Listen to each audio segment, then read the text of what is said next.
I would like to think that having been an economist for so many years of your life, as an economist, the economist eye, what are some of the outstanding things you've seen, maybe just driving around in Nairobi? What is very impressive when you get into Nairobi is just see the infrastructure.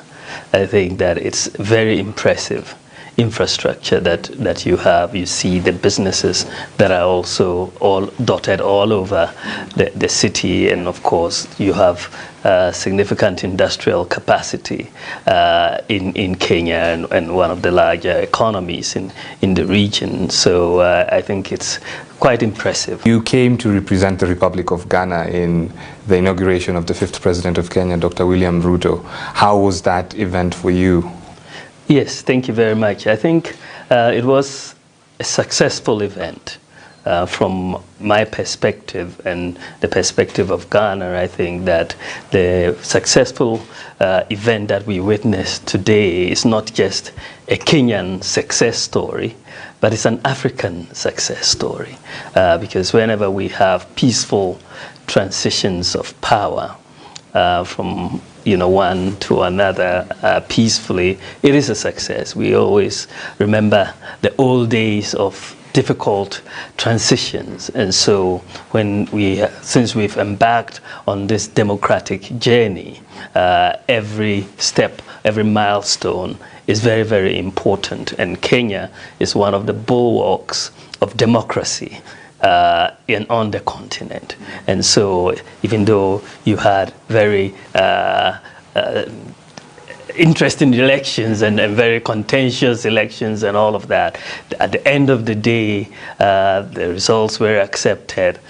There was a successful transition and a successful inauguration of President William Ruto today. So it was an African success story, and so I am very happy about that. I'm really happy to hear that. Yeah. When we're looking at Kenya and Ghana, mostly we know a lot about Ghanaian movies, Ghanaian music, right. But from a diplomatic point of view, what is the relationship right now between Kenya and Ghana? Well, we have very good relations, and these relations date back from the independence days, where both were two countries that obtained independence relatively early. Kwame Nkrumah, our first president, and Jomo Kenyatta, your first president, were good friends, and they engaged in the independence struggle against the colonialists and came out successful and got our country's independence with their movements and so on. But I think that subsequently the relations between Kenya and Ghana have been growing. There's a sizable Kenyan community, yes, in Ghana, and because of course of Kenya Airways, which has a direct flight from Accra to Nairobi, which is really the flight I came on and will be returning on tomorrow. There's a lot more commercial links now between Kenya and Ghana. Okay. Yes. And you mentioned Kwame Nkrumah. I do remember I was not born yet, but I remember there's this vision he had of having the United States of Africa. Yes. And we have policies geared to kind of make Africa a free trade region. Yeah. Do you think that's a vision we can still kind of imagine for Africa? And what are some of those challenges limiting us to get there? I think, in a sense, people like Nkrumah were a bit ahead of their time in terms of the vision that they had. And I think that in those days, the leaders of Africa were generally of that view that we needed to cooperate, we needed to be united, and all of that. And I think this is today manifesting itself in the African Continental Free Trade Area, and the idea that we've created a free trade area, the largest free trade area in the world. And this is because it is important that African countries trade amongst ourselves, because our trade has largely been with our colonial masters in terms of the pattern of trade. And, you know, the more we trade amongst ourselves, we believe that the more jobs can be created and all of that. And I think that it is an idea whose time has come. Ghana is, of course, hosting the Secretariat of the African Continental Free Trade Agreement area.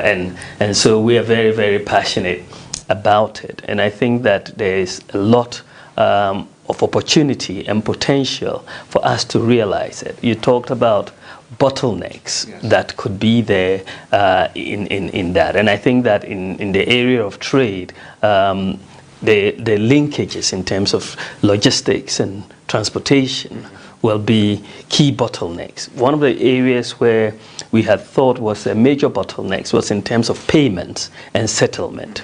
But recently, a few months ago, I launched the Pan-African Payment and Settlement System, PAPS, which was backstopped by Afrexim Bank, working in collaboration with the central banks, and that allows someone from Kenya to buy something in Ghana in Kenyan shillings, and you don't have to worry about, you know, buying a third currency like the US dollar to then trade. You can trade in your local currency. That's a major innovation, really major, and I think that will help us bridge the gaps that we have in the payment and settlement area. So, you know, it's important that we open up the skies for air flights across the continent. There should be an open skies policy and all of that. And we need to build up the infrastructure links, you know, across rail and road across the countries. But I believe that we have the opportunity to make it happen. The dreams of the Nkrumahs and the Kenyattas and so on in the early 60s, late 50s, I think are ones that we have the ability in our generation to realize that potential. And as we're talking about trade, we know that most of the trading in our continent currently has been affected by inflation currently in our country, something that has also been really affected by COVID-19, which hit the entire globe from 2020. How is Ghana dealing with these challenges? Yes, I think that you are quite right. The cost of living across the world has just increased phenomenally. And this, I mean, is coming on the back of the COVID-19 pandemic, which really disrupted global supply chains and increased shipping costs almost 10 to 12-fold. And just when we thought we were recovering, then you had Russia and Ukraine come on top of that, and then you had this major increase in energy costs as a result, and food prices. And, you know, so it has affected virtually every country. And Ghana has been no exception, and I'm sure Kenya has not been an exception either, because food prices and energy prices have gone up, and they have inflationary consequences and exchange rate consequences, and they've really squeezed budgets in that respect. Of course, in Ghana, we're trying to deal with it in this context of very squeezed and tight budgets. On the monetary policy side, the central bank is trying to contain inflation through their monetary policy. There have been a number of interest rate increases to try to contain the situation. Government continues to offer free senior secondary school education to our citizens, which has also continued to lessen the burden on families in terms of costs of living. Otherwise, without it, it would have been much worse. But ultimately, you deal with this crisis by expanding your production. If it's a food crisis, then we need to increase food production. And that is how we want to tackle it in Ghana. The energy side is a little bit more difficult since we are net importers of oil, and that we are taking things really at the dictates of the international market. So we're hoping that sooner or later the Ukraine crisis will abate and bring down energy prices for all of us. But I think that government is continuously looking at ways to deal with it. Something else, it's really good that we had this opportunity to speak to you as an economist, and not just an economist, someone who's renowned globally. I think most people don't know that you have worked for the Central Bank of Ghana, you have been recognized in the United States, and just literally across Africa. And I just wanted you to let me know, the current president, William Ruto, he won on the economic model of the bottom-up economic model. So he's bringing in the local traders and the youth. As an economist, what do you think about this particular model, not just for Kenya, but for the broader African continent? Oh, yes, thank you very much, Judah. I think the bottom-up economic model is just a model of inclusiveness. So you are looking for inclusion. And I think that that is fundamentally a good model to go. If you, what you have seen in Africa since independence is you've had development without inclusion.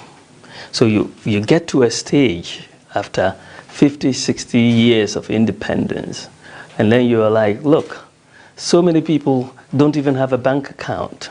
So many people, don't have access to electricity. So many mothers in villages die when they are giving birth because they don't have access to blood supply, and so on. So many people are excluded from the economic system.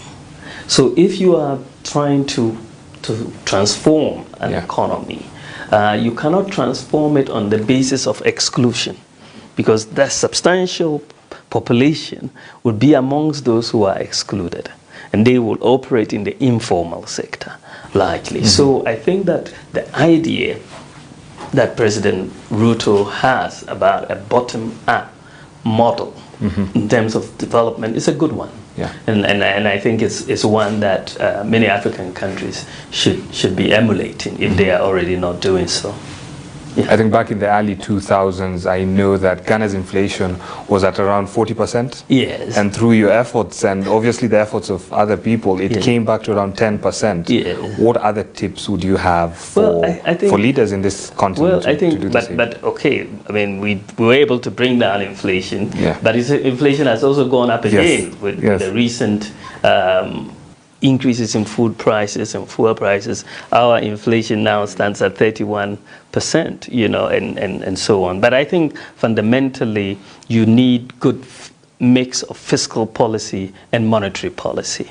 Inflation ultimately is a monetary phenomenon, but it's the fiscal that can really drive the monetary side of it. So if you can work to make sure that your balances on the fiscal side are not excessive, right? Your deficits are not excessive. It's like that you don't have to resort to monetary financing of that deficit to then create pressures on prices. Then you are able to contain inflation. We implemented an inflation targeting framework, one of the few countries in Africa at the time to do inflation targeting, and it has proven very successful. But of course, that alone is not sufficient. You have to look at the output side as well to make sure you increase production and productivity so that your supply side is also supporting the monetary policy. During your time as vice president, the government has also worked hard to put in place a digital agenda in Ghana. How does that translate to the economic value for the people of Ghana, and why would that also be something all countries in Africa should work towards?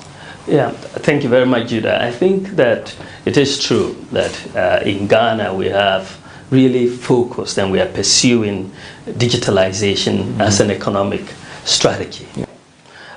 When you look at the world and the way the global economy is moving, you've had your first industrial revolution and second.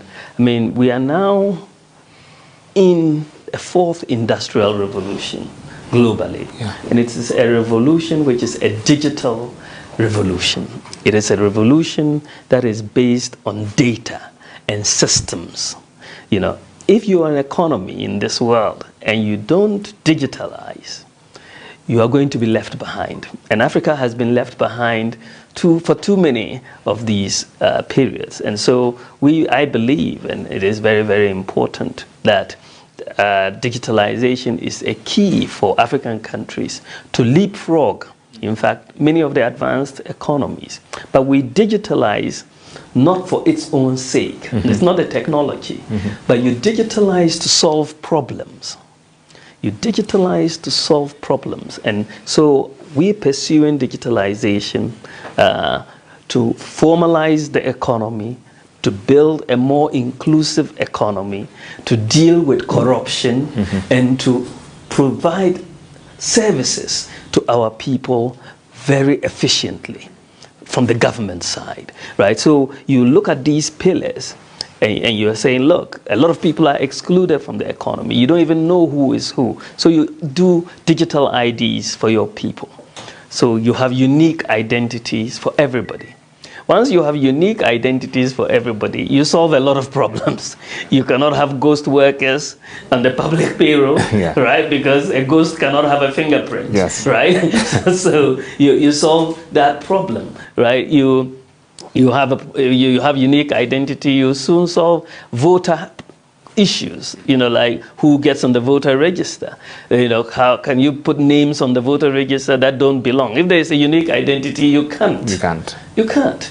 So you solve that problem. We had an issue of address systems in Ghana, an effective address system where you can have an address for every location, whether it's on water or land, whether it's a mansion or a shack. We need addresses because you need to know where your people are. Now, we have therefore decided to go digital. And so Ghana now has a digital address system.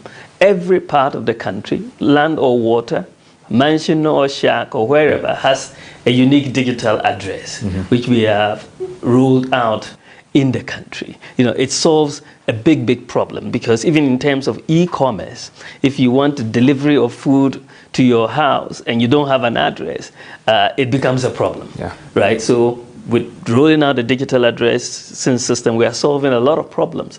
Directions to places, because when you go and apply for a job, they ask you, what is your address? And all of that, so you really solve. Then you talk about financial inclusion. We decided to do mobile money interoperability. It's not just interoperability between the telephone companies, say between Vodafone and Airtel or Tigo, whatever, but interoperability between the mobile wallet and the bank account. That is a different type of interoperability. And so we've done that in Ghana, which means that everybody that has a mobile money account practically has a bank account. And so we are solving that problem of a lack of financial inclusion by doing this type of interoperability. We were the first country in the continent to do so. And it means that today it's very, very easy for anybody to open a bank account in Ghana. Very, very easy. You have your national ID card, you get on your mobile phone, and then just dial a USSD code, choose one of the banks, and off you go. You've opened a bank account because with the national ID, they have all the KYC they need on you. You don't need to go to the bank, fill any forms and all of that. It is done. You see what I mean? Today you can sit at home, buy your electricity units on your mobile phone. You can find out which car has insurance or not, just dialing a USSD on your mobile phone. You can apply for virtually all the government services online, pay online. It makes life easier for our people. So we are pursuing digitalizing and then integrating the databases. You don't want the databases to sit in silos. And so by integration of the databases, you then get the value out of the digitization process. So you will be able to tell. And one of the added things that we will get is domestic revenue mobilization.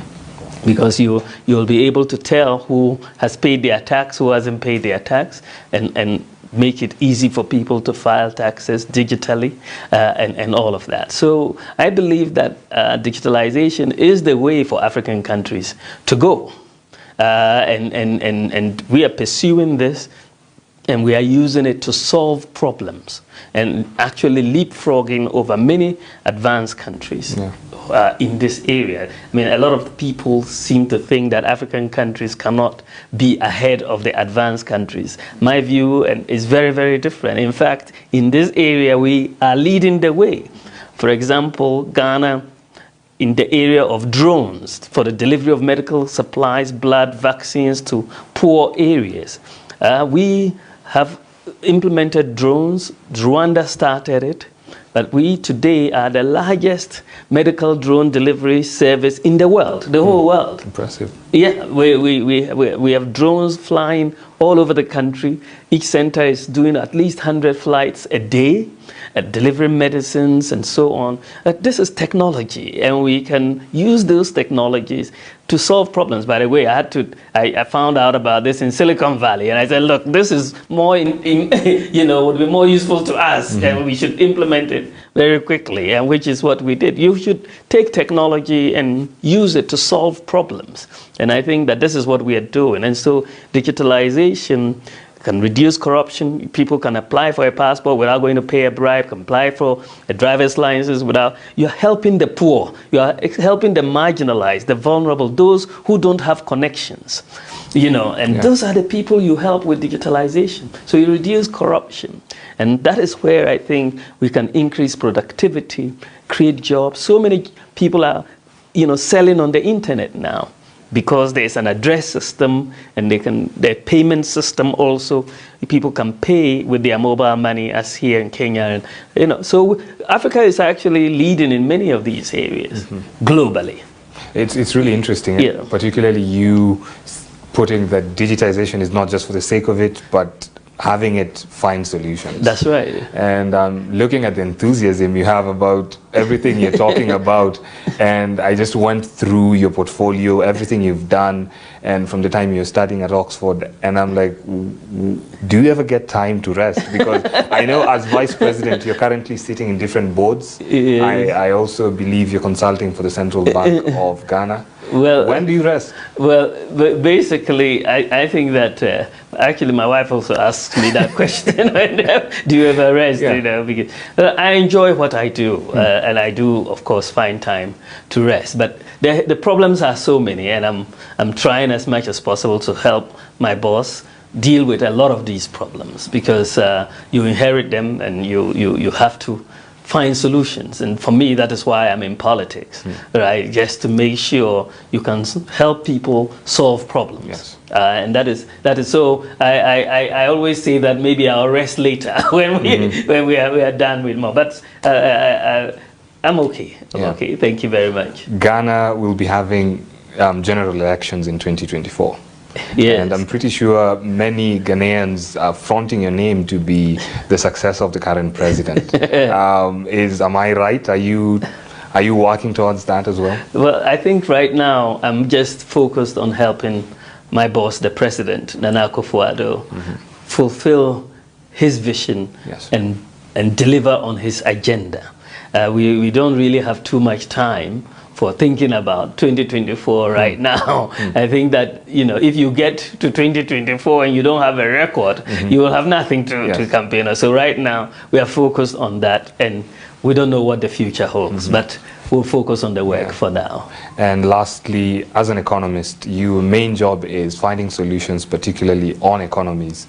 And one of the biggest problems we're having in the country is having leaders who, it's not that they're not working, but they're diagnosing the problem wrongly. Right. How do you advise leaders? Right now we are moving into a new government in Kenya. How do leaders move forward to find better solutions to problems?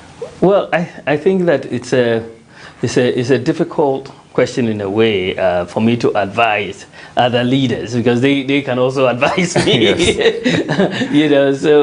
But I think that as in many issues to do with the economy, the solutions are not really rocket science in a sense. It's about diagnosing the problem in the first place. If you misdiagnose, you will miss,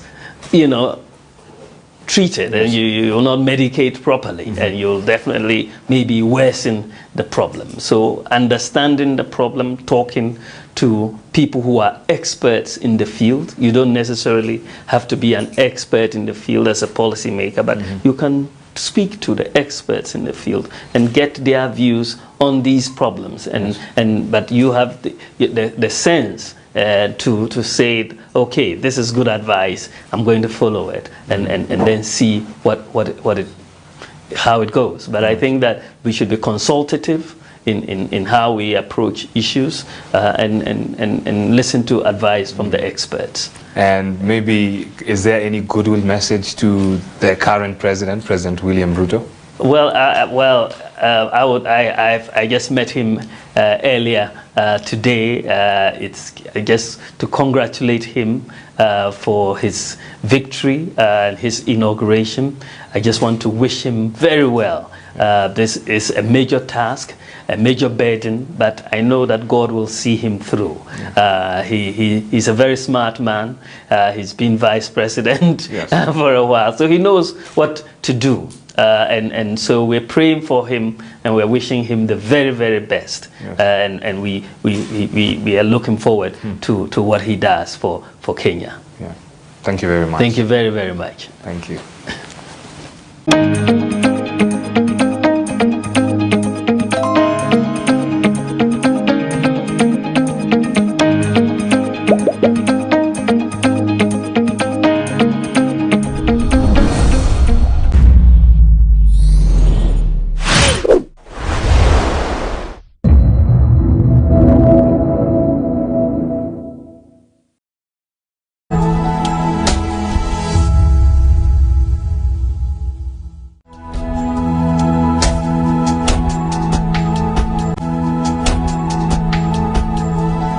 Every suggestion that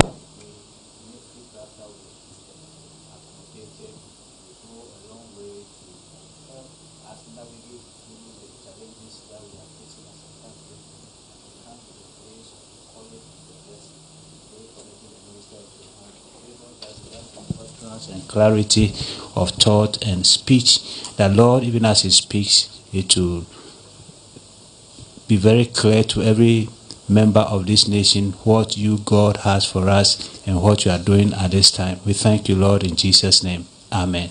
Amen. Thank you very much indeed, and really good morning,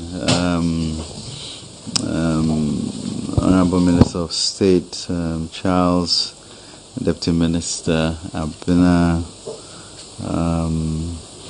Deputy Minister from Information, distinguished ladies and gentlemen of the media, and fellow citizens. Good morning and welcome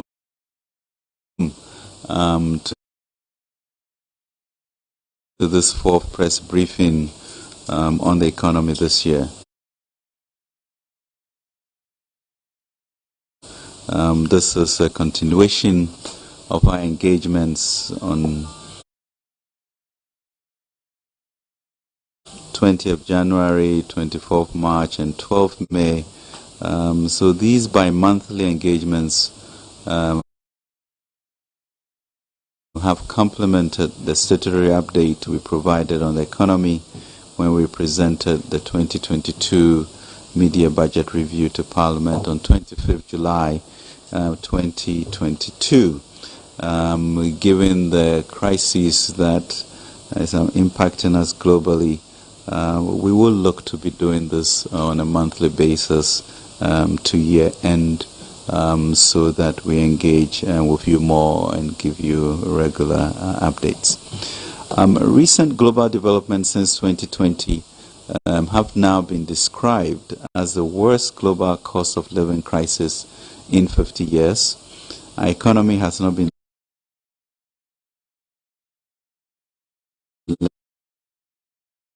left out of this considerable economic uncertainty. The priority for government has been to restore macro stability and address welfare challenges confronting the economy. Despite these efforts, we have seen inflation spiral and depreciation of our domestic currency that has impacted cost of living and businesses and the general economic circumstances of families in this country. Specifically, inflation remains high at 33.9% as of August 2022, and the cedi has appreciated by 37.1% against the US dollar as of 27 September 2022. Indeed, during the 2022 media budget review, I highlighted that our present situation was a painful one to report on. We haven't seen anything like this since August 2001, when inflation rate hit 33.9%, almost equivalent to what we are experiencing now. Ladies and gentlemen, we are at an important moment in our economic history, and in the context of today's briefing, it is important to focus on the progress being made to put us firmly on a path of macroeconomic stability. We have since Q1 first quarter 2022 cut discretionary expenditures in our budget by 30%. In addition, we announced a number of expenditure measures to keep public spending in line with our tightening economic conditions, including restraints on purchase of new vehicles and a moratorium on non-statutory travel. As part of measures to shore up our reserves, improve exchange rate stability, and address some of the funding needs, the Ministry successfully worked on the 750 million Afri-Exim loan facility, which was received in August 2022. We thank Parliament for the accommodation in this also. The traditional cocoa syndication loan expected in the last quarter of 2022, which will promote the cocoa sector, will further help us build our foreign exchange reserves and provide a strong buffer for the cedi in the last quarter of the year. Additionally, the Bank of Ghana has introduced enhanced measures such as a special foreign exchange auction for bulk distribution companies and a gold purchase program to contain the depreciation of the cedi, which is now slowing down. So far, provisional fiscal development for January to July 2022 presented within the context of the 2022 budget revised deficit target of 2.6% of GDP and a primary balance of 0.4% of GDP show that 1. The overall fiscal deficit amounted to 31.1 billion, 5.3% of GDP, against a target of 31.2 billion, about 5.3% of GDP, and that the corresponding primary balance for the period was a deficit of 7.6 billion, 1.3% of GDP, against a target of 7.8 billion, 1.3% of GDP. Current year expenditure has also largely been contained owing to the operationalization of expenditure cuts announced since March. We are on course with expenditure rationalization efforts and will continue to enforce strict adherence to these measures across all MDAs whilst ensuring efficient delivery of public services. The Ghana Revenue Authority has intensified its efforts to shore up domestic revenue mobilization, particularly in relation to the enforcement of compliance measures. The increased visibility of GR officials at shopping malls and various commercial establishments and now at our borders across the country is in pursuit of meeting our revenue objectives. Such exercises form part of an ongoing drive to ensure we take significant steps forward in remedying long-standing challenges with domestic revenue mobilization, indiscipline, corruption, and leakages. Of course, heightened tax compliance and increased tax audit exercises will continue to be complemented by policy initiatives that allow us to tap into a wider pool of taxpayers in the years ahead. Towards this, therefore, we are looking at areas around the e-levy to ensure its efficient implementation.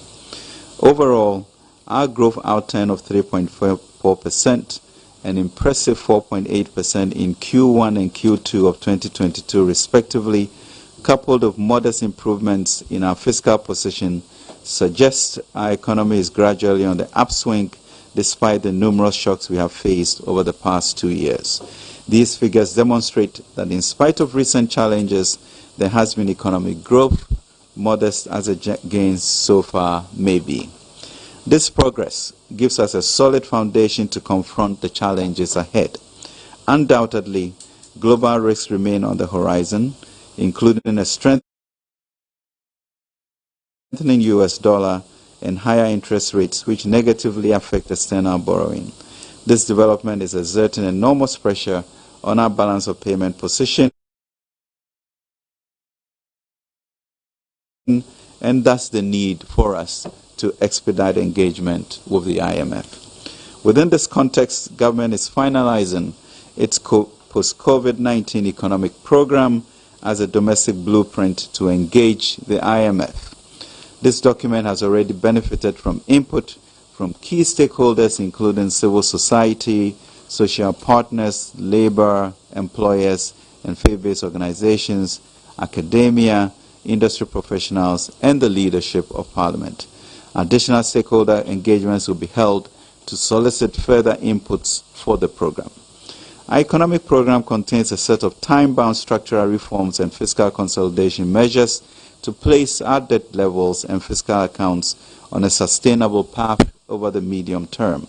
The program is hinged on 7 pillars, namely debt sustainability, fiscal consolidation, strengthening monetary and exchange rate policies, building strong financial institutions, macro-critical structural reforms, maintaining peace and security, and economic growth and transformation. The IMF negotiations. The formal negotiations for a fund-supported program began on Monday, September 26, 2022, and discussions are advancing smoothly. The IMF mission will cover a period of 10 days, and in line with His Excellency the President's dialogue with the IMF Managing Director, Kristalina Georgieva, negotiations will be fast-tracked to ensure that key aspects of the program are reflected in the 2023 annual budget statement in November 2022. Government is committed to ensuring that a comprehensive package is negotiated with the aim of restoring and sustaining macroeconomic stability, ensuring durable and inclusive growth, and promoting social protection. As stated in our press release dated 26 September 2022 on the commencement of the IMF negotiations, having a sustainable debt path is a prerequisite for the IMF program. Therefore, the IMF, World Bank, and the Ghana team are currently undertaking a debt sustainability analysis to inform the program negotiations. In addition, the IMF and government team are working to update the medium-term macro-fiscal framework to inform IMF program design.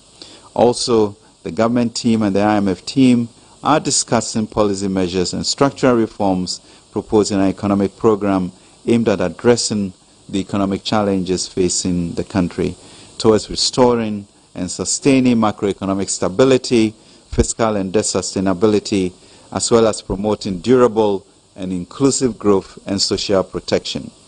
Ladies and gentlemen, we simply have not reached any agreement with the fund on the parameters of any debt operation as we are in the process of completing the debt sustainability analysis.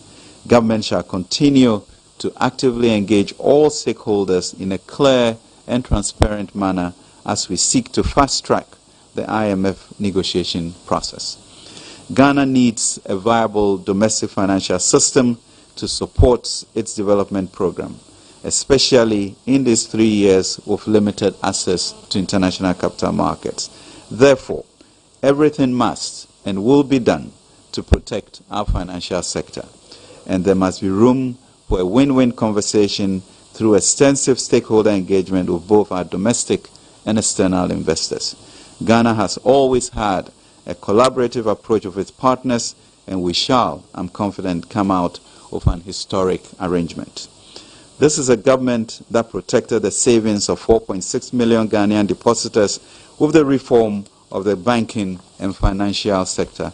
Even in our early days, we owe it to the economy and Ghanaians to keep protecting it. The sanctity and the well-functioning of the financial system is sacrosanct, and we need the support and trust of all Ghanaians to deliver this. Let us join hands to get this done. The great Celtic miracle in Ireland in the 80s was a result of such collaboration, especially with Labour, and we shall also be blessed with the Ghana miracle. A 5-member committee consisting of prominent financial services professionals will lead extensive stakeholder engagement across all the key segments of the financial sector: banking, asset management, pensions, and insurance. The announcement of the committee members will be made in the coming days, and they will immediately get to work to engage key stakeholders in the financial services sector.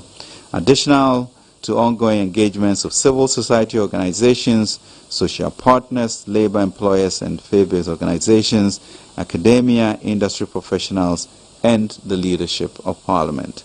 We welcome all contributions to this great public debate, but we must be careful to build and not to tear down our nation. Ladies and gentlemen, we will leverage on our strengths to rebuild the economy, focusing on our productive sectors. Initiatives such as the Youth Start program that will provide 1 million jobs over the next 3 years will support entrepreneurs with loans to build their capacity to create more jobs and realize the present vision of a Ghana beyond aid and an entrepreneurial nation. The Development Bank of Ghana, which we capitalize at 750 million, is also supporting the private sector to invest in areas that will stabilize the economy over the medium to long term, with positive knock-on effects on job creation and economic growth. Taken together, we cannot lose sight of the remarkable progress we have made since the pandemic. And I believe that in the months to come, our robust policy approach response will help to considerably ease the challenges with inflation and the exchange rate pressures. I am extremely confident about where we will land on this journey. We as a country have survived 142% inflation, yellow corn hysteria, mass exodus from our country, and more recently, a successful exit from the 2015 Extended Credit Facility IMF program. So let us go for the spirit of courage, for the Lord is with this nation. Let us not fear, for he who is of us is greater than all. In conclusion, ladies and gentlemen, I remind each and everyone that Ghana is the only place we have. Its progress, its prosperity is our collective duty. We have overcome many challenges and risen to the occasion many times. This is another challenge which we must overcome.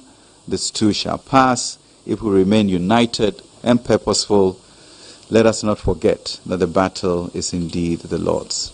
As the book would said in Genesis 11:5, if as one people speaking the same language they have begun to do this, then nothing they plan to do will be impossible for them. Thank you very much for your attention. God bless you. God bless our nation and make it great and strong. Thank you. Thank you so much for the insightful presentation, Honorable Minister. If you are joining this press briefing, we are live on GTV and Joy News. We are also streaming on Facebook at Ministry of Information and Ministry of Finance. It's so refreshing to note that, as Honorable Minister mentioned, in spite of recent challenges, we are recording economic growth. That was one point that was really encouraging, and I believe that there is light at the end of the tunnel. Thank you so much, Honorable Minister. It's now time for Q&A. If you have any question, this is the best time to ask. If you show by hand, we will bring the microphone to you. You mention your name and media house and then proceed to ask your question. Okay. So we'll take the first question from here. If there are any hands, okay. Please keep your questions brief and to the point, please. Thank you. My name is Maxwell Adumbila from Graphic. Minister, I noticed the optimism around getting a program by December, but our history shows us that we normally would take about 7 months minimum to get a program, from time of announcement or engagement with the fund to the time we seal a program. What makes this time unique. Where's the optimism coming from that we can get a program by December, and even we can have the November budget coming from the IMF program? Thank you. Okay, my name is Ebenezer Sabote from JFM. My first question is a bit related to my colleague's own. It has to do with the 5-member committee that you indicated that you'll be forming. I'm just thinking, is that committee the work of the committee not going to delay the program negotiations, since government is in a hurry, in a way, to get it done? That is one. And then secondly, I was thinking that you are going to give us some update on the previous press conference that you had. You did mention some budget cutting measures that government was undertaking, like the moratorium on purchase of new vehicles and stuff. I was thinking that you were going to give us an update on, at least let's know the impact of that savings that we have been able to done to the economy. Thank you. Thank you for the question. Please, if there are any hands, this is the best time to pick the questions. Otherwise, I take that to be the last. Okay, Echo. Thank you very much. My name is Echo from Bloomberg. One observation. I was happy to note that you said you're going to have more monthly briefs, and so that would help. It's very welcome. Thank you. Honorable, you also mentioned about this board or committee that you have put together. I didn't quite get the exact work they are going to do. Is it also going to be part of the DSA analysis that is ongoing? And I want a bit more clarity on that. Thank you very much. Thank you. Thank you for the question. If there are any hands, we can pick 2 more. If not, we go to Honorable Minister. Okay, Honorable Minister. Thank you very much indeed, and welcome. I think the issue of the timing is that we've seen countries like Zambia, rightly you have mentioned, gone through a 2-year negotiation by getting into the common framework, and really I don't think we as a country can afford that type of uncertainty over that period. And why are we hopeful that will be different? Because in the discussions that I had with the managing director of the IMF, those were the specific issues that we talked about, how to fast track this so that we will get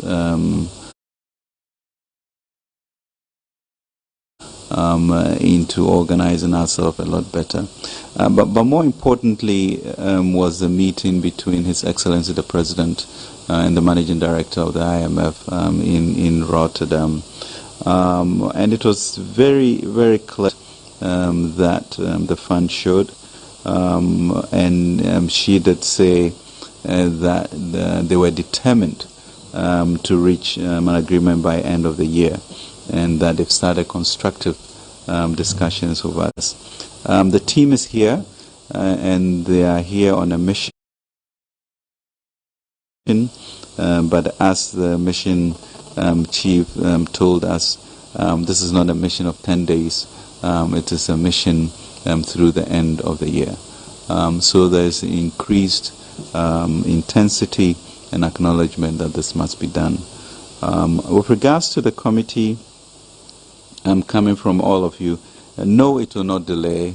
I think if I were to even listen to Bloomberg and Joy, you seem to have the answers for what this is going to entail. So within the confines of this period that we are in discussions, we will be able to come up. We expect them to be able to come up with input ideas as to where we should be going.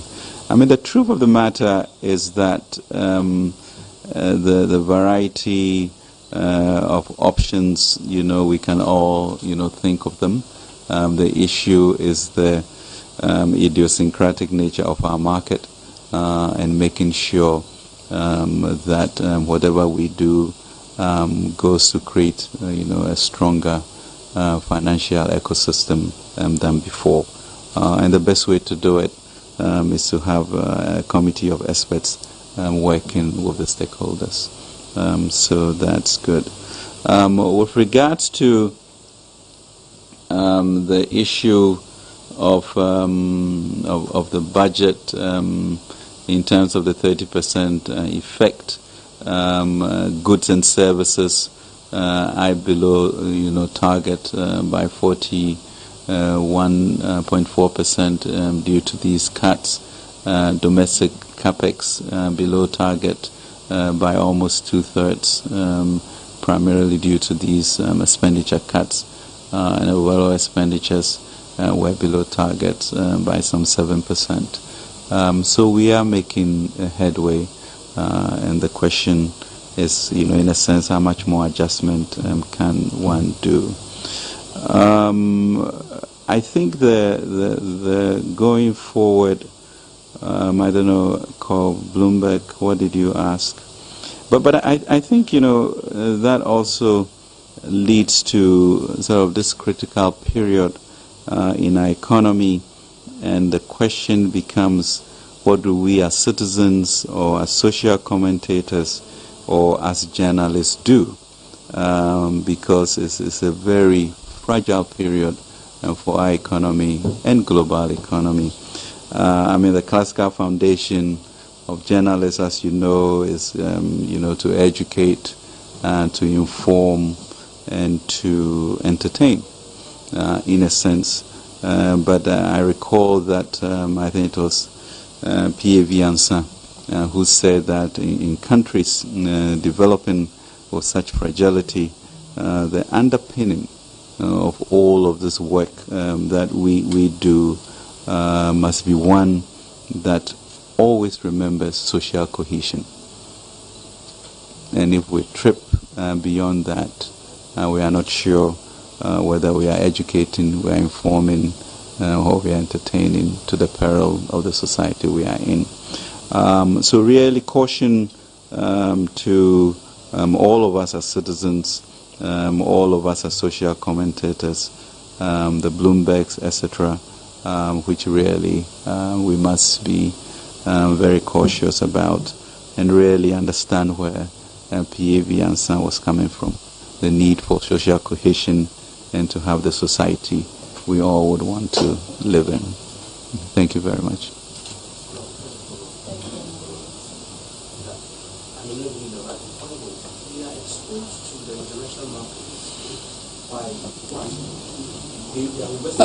Call, can you take the mic?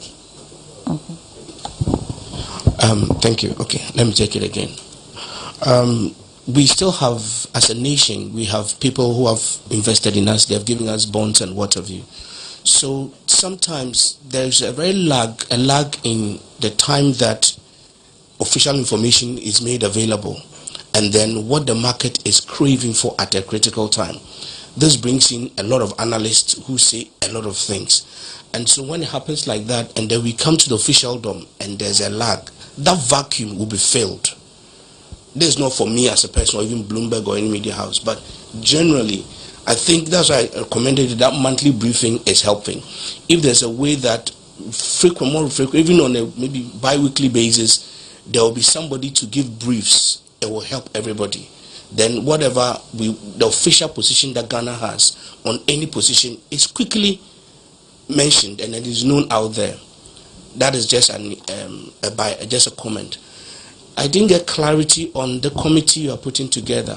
Is it fair to say that this committee is also going to help lead in the DSA analysis, and that are all options available on the table, different forms of restructuring if need be? You say we've not gotten there, we've not started yet. Help me with a line that clarifies this statement. We are putting together a committee to help do especially what, and what options are on the table.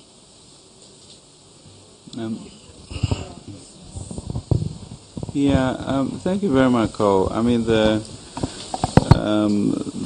issue of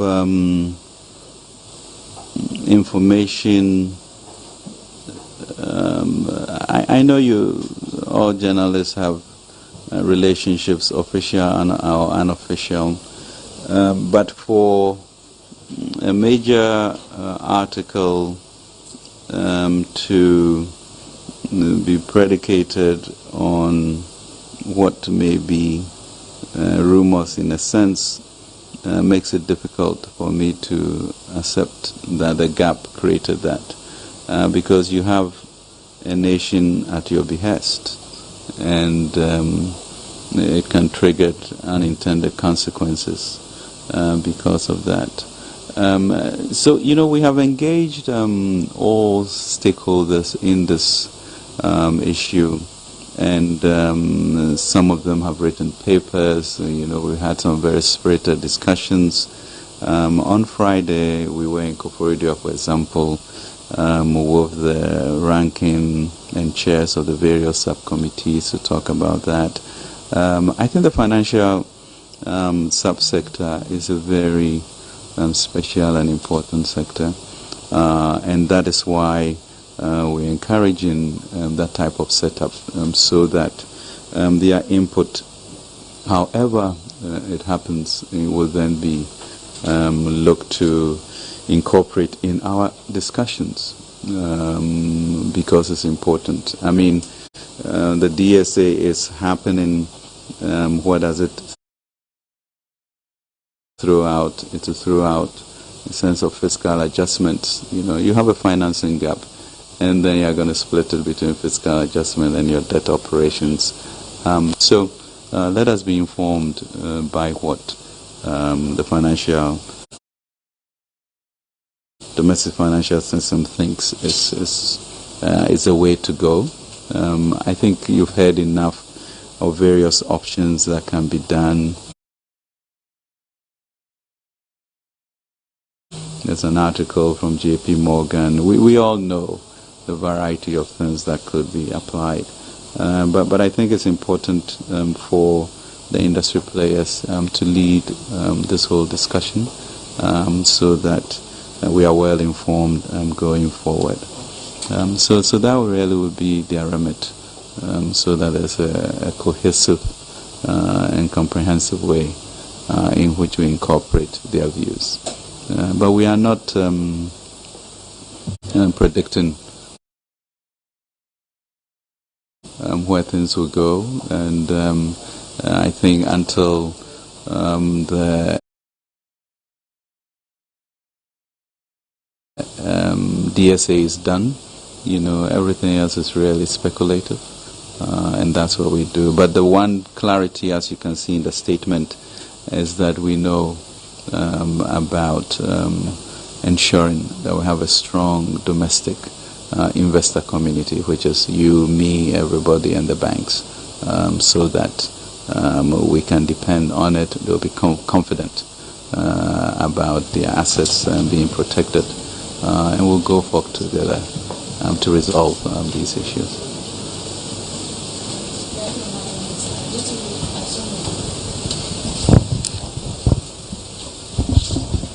So my name is Estaidu, and I'm coming from GBC News. So I'd like to know, how does the latest Fitch downgrade affect your negotiations with the IMF? And also, we have a budget timetable for 2023 to be in November. And how soon will the IMF discussions end, so not to disrupt the budget timetable for this year? Thank you for the question. Okay, the last question. All right, I'm Isaac Aidu from the Finder newspaper. Minister, from where you sit, how soon will we restore macroeconomic stability? How soon? Thank you. The Finder, that's a big question. But I think it's really an excellent question. I mean, I think this is the 18th time that we are coming to the fund. And you look through the history of it, and you really in the end come to the realization that there are certain structural things that we must do, as a country, if we are to move out of this, in and out of the turnstile of the IMF. And I think that we need to take a view on that. I mean, yes, we need to address our debt issues so that we can sustain and build to it. We need to look at the way in which our compensation is going, such that the ratios, maybe come down to about 35% of our revenue, which means our revenue must considerably go up. If you break down our wages and salaries and compensation, you realize a majority of them earn very low incomes, and then we have, maybe a much smaller minority, topping up to make this huge burden. So how do we create more equality within that and get also more productivity to be able to change that equation? And then there are areas such as our earmark funds. I think we now have about 14 of them, which means that government's revenue are already quote-unquote earmarked before they are used. And we need to examine those. Those were some of the issues that came up in Akufo-Addo with the parliamentarians. And then you look at our foreign exchange issues, and the question becomes, why do we have these retention agreements, and shouldn't all of the resources of these companies, oil or mining, go through the Bank of Ghana as a matter of fact to reduce these foreign exchange pressures? That's important. How do we move into an export-driven economy so that we are not importing food to the tune of $2 billion, but we are actually exporting food? That's important. Why do we not have our own gold refinery to support central banks' policy decision now to be buying gold? So those become important ways in which we will then change the structure of economy so we don't go back to what we are experiencing now. The program likely will be 3 years, and that's the period in which we expect to climb out of this in a strong way, to have a strong economy going forward. And with regards to timing, yes, the budget, God willing, should be read by November 15th per the rules. And so, yes, we are multitasking to ensure that all of these things will enable us to meet those deadlines. But we will do it. The issue of the Fitch downgrade, as you mentioned, is unfortunate. In their email to us, they referred to the Bloomberg article that influenced their decision, and so the downgrade has, well, it sort of further depressed the bonds on the international market, resulting in additional losses to investors. I mean, once we got downgraded to CCC, we are also expecting that the economic program that is going to be that is being worked on, which will be the sort of the basis for the IMF discussions, will then, help us to come back to some strong matrices to then be able to get our sovereign ratings revised over that period. and we are confident that it will. I think returning sort of access to the international capital market is going to take a bit of time, 2-3 years, and so during that period we'll work on our ratings also to be able to get there.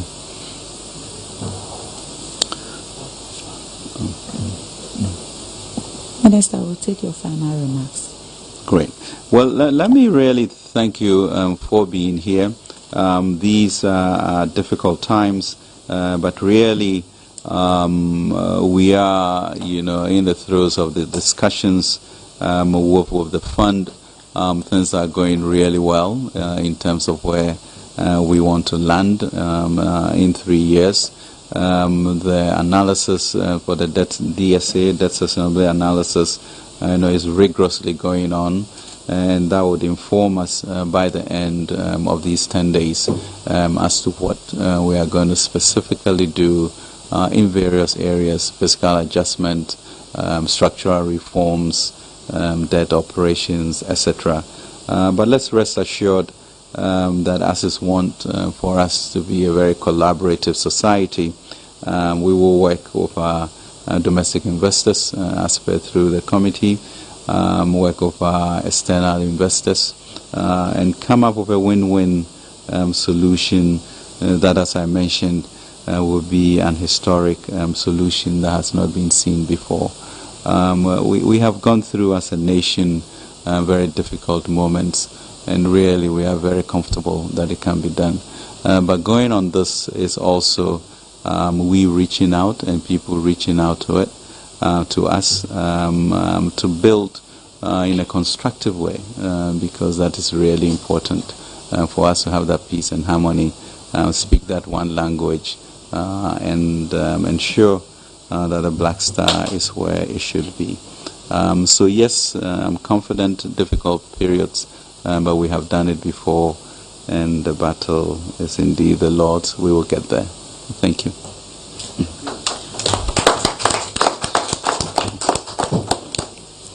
Honorable Minister of State, Honorable Deputy Minister, distinguished ladies and gentlemen, the press, thank you so much for making time for this important exercise. And as Minister mentioned, this will happen more frequently so that we get to interact more and inform Ghanaians. Thank you and good morning.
Welcome to another episode of Diaspora Link. I am your host, Diallo Sumbri, here exclusively on GhanaWeb.com. We want to thank you for joining us today for our new episode featuring our guest, Mr. Kwabena Asomwa of Custom Looks Clothier.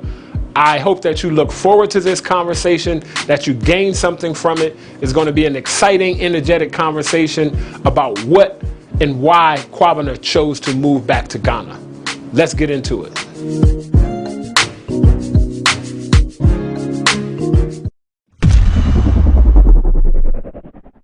Before we get into our interview with our guest, Mr. Kwabena Asomwa of Custom Looks, as we do every episode, we are going to find out a little bit more about Kwabena and some of his favorite things. So, Kwab. Yes. Before we get into your interview, we're going to play a small game, and this is very simple. I'm going to give you two choices. You have to choose one, and after you choose one, explain why. Explain why you chose this. I love this. Okay. All right. So you ready? Let's go. All right. Dirty rice versus wache. Wache. Wache. Why? Because wache has the beans and protein, gives you stronger endurance. You eat wache in the morning, you won't be hungry till evening. Okay. Dirty rice is it's not going to be as filling in terms of the energy. Okay. Okay. Perfect. American football versus soccer. Oh, American football. Even so, but you live in Ghana now. Yeah, you from Ghana. But you know, I'm a judoka. I like physical sports. Okay. I like sports where you know you can slam a person, hit them. All those skill set sports are pretty boring to me. Okay. So basketball, soccer, all that drill. Even though I enjoy watching it, but if I have to play it, I like something I can you can be physical. I can slam somebody. Let's dive into a little bit of your profession. Okay. American suits versus the African suit, the kaftan. The walking suit. The walking suit. Okay. Because we're in Ghana, I will have to say the walking suit. Okay. It's more universal in terms of its appeal. You can use it for a lot more variety. An American suit is only going to be pretty much in a business and foreign environment. I mean, a formal environment. Outside of those, you're dead. So the fact that you live in Ghana, and I know a little bit about you. Accra versus Abri. That's a tough one. I will have to say Abri. Abri. Yeah. Okay. Because Abri has more. It's more tranquil, and you know, once you get up there, you sort of are like up there, and you escape Accra. You escape Accra. You escape the city. Yeah. Okay. Last one. Kumasi versus Accra. Oh, Accra all day. Accra over Kumasi all day. You know, I'm a city boy. I need Accra. I need the city nightlife. boys up one. I need the nightlife. I need the socialization. Kumasi is a little bit more peaceful than I prefer. Okay. All right. Thank you so much. So the whole point of this game is to understand that we all are going to make different choices in life. Most of us make choices every day that we're not even conscious that we're making. On the way to work, do I go left or do I go right? What am I going to eat for breakfast? Oatmeal or grits? What am I going to eat for dinner?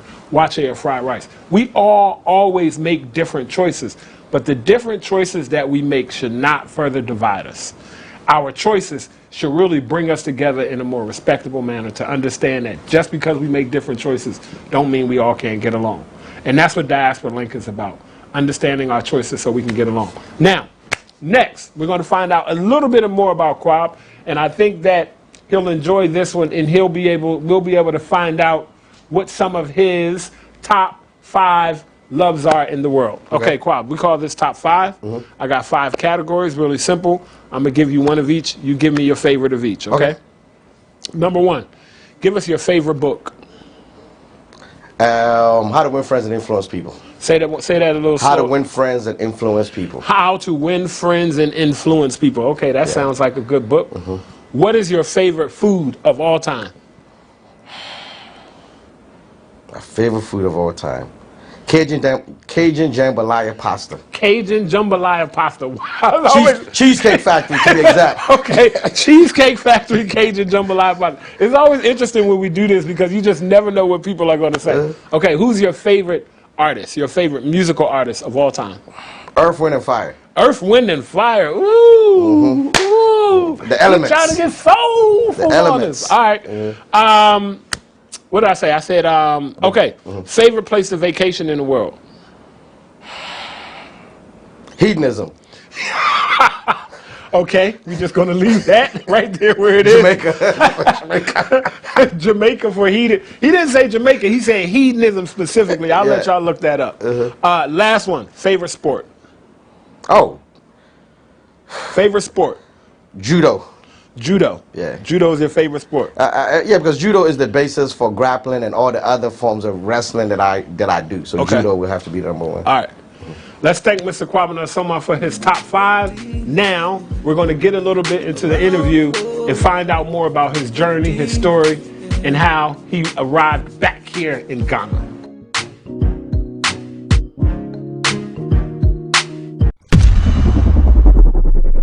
Welcome back to Diaspora Link for this week's episode with our guest, Mr. Kwabena Asomah. Kwabena. Kwab. Welcome. How you doing, my brother? I'm good. I'm good. Thank you so much for being here today. How you feeling? I'm feeling fine. Feeling great. Okay, so Kwabena Asomah is obviously a Ghanaian name. Yes. Right? So you are Ghanaian. Yes, I was born in Ghana. Okay, you were born in Ghana. What part of Ghana were you born in? I was born in Kumasi. Born in Kumasi, Yeah. but I understand that you spent most of your life in the U.S. Yeah, I left in 79. Well, at least that was the first attempt.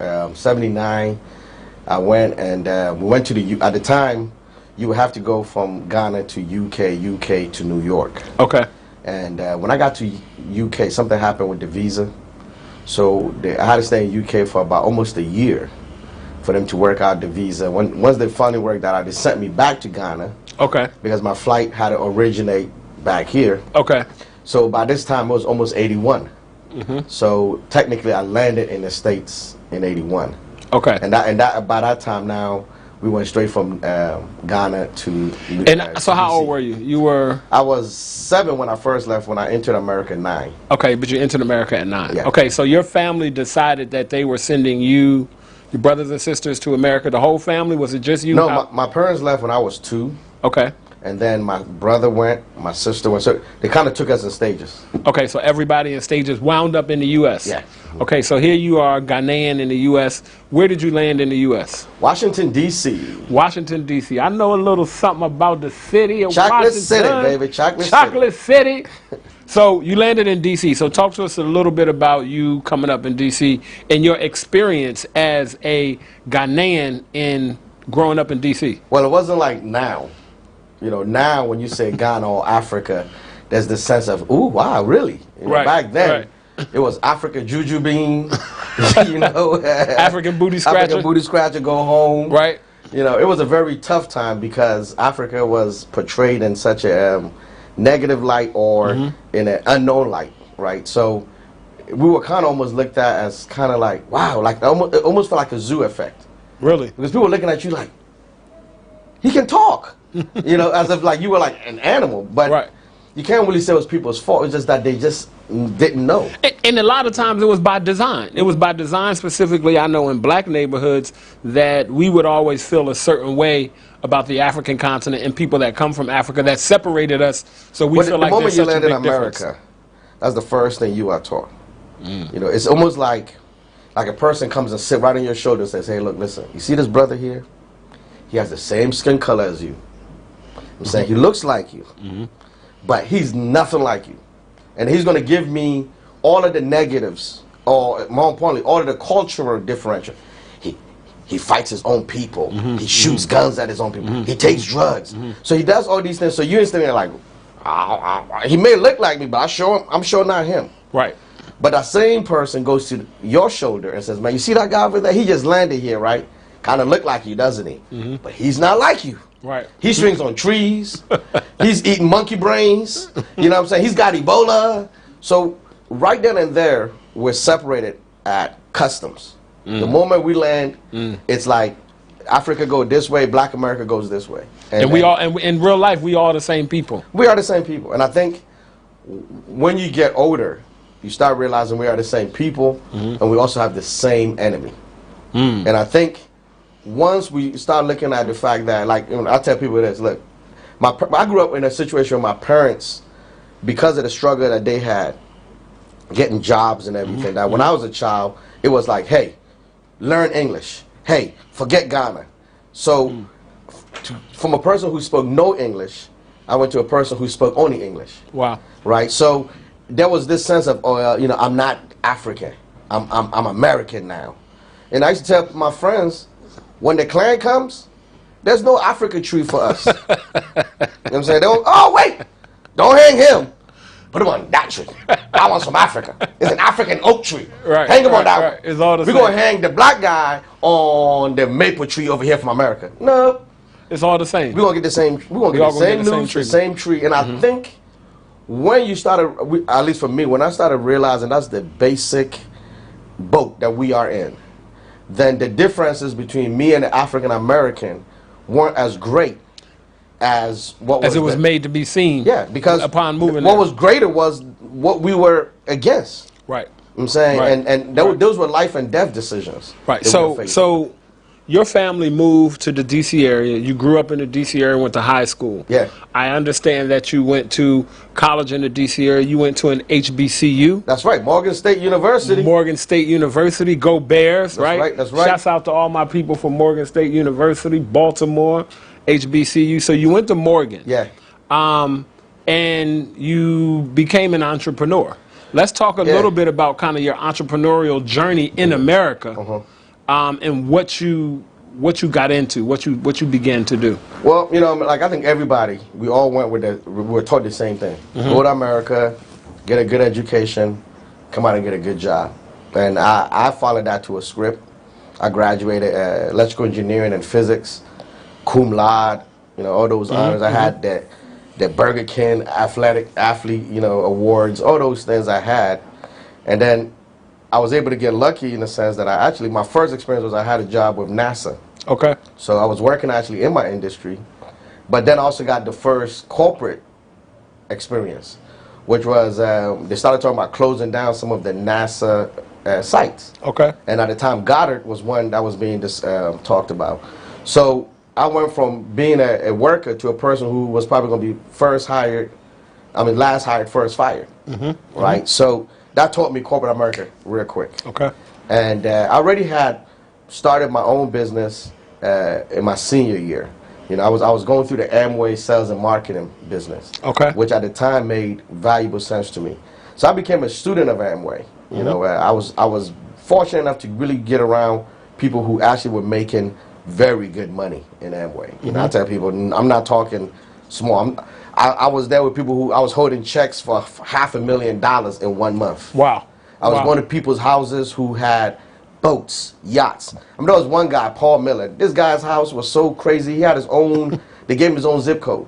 Wow. You know what I'm saying? And I was going to these guys' houses. I was talking with them. I was touching them. Okay. So after I graduated, I had to make a decision. I was supposed to go to University of Pennsylvania. Okay. For a PhD, MD combination. Okay. In biomedical engineering. Wow. But I already had seen these guys and these business owners and the life that they were living. So, but you did finish Morgan. You finished Morgan. I finished Morgan. Okay. It was my fellowship time. Right. Do I go to grad school or do I go to entrepreneur route? Okay. So that was the decision. And, you know, when I looked at the entrepreneur route, it just seemed much more exciting. There were much more rewards in it. And the life of the people that I was interacting with, I wanted that lifestyle. That's the lifestyle you wanted to live? I wanted that lifestyle. So I forsaked the graduate course. Okay. Which was hell from an African family. Because, you know, in Africa, there's nothing more important to an African family than to have a lawyer or a doctor. Or scientist, a doctor, lawyer, those degrees mean something, a lot more to us in our culture than it does maybe even the U.S. More than, so forget being an entrepreneur, forget building wealth or even having money, but it's the prestige of being a lawyer, being a doctor. Because when you're a doctor, it shows a certain level of mental capability. Okay. And so when you walk around here and you have this title, I'm Dr. This, you're given a certain level of status immediately because we feel that your mental capacity is greater than the person who just has a GED or a high school degree. So you going down this entrepreneurial route, this entrepreneurial journey. You've decided that you're not going to go to grad school, you're not going to get a PhD. So I know now you're the proprietor of Custom Looks. Yes. Right? So you took your Amway skills, your corporate skills, and so how did you decide to become a bespoke men's tailor? Like what? I don't know if I did. I don't know if I did. How did that happen?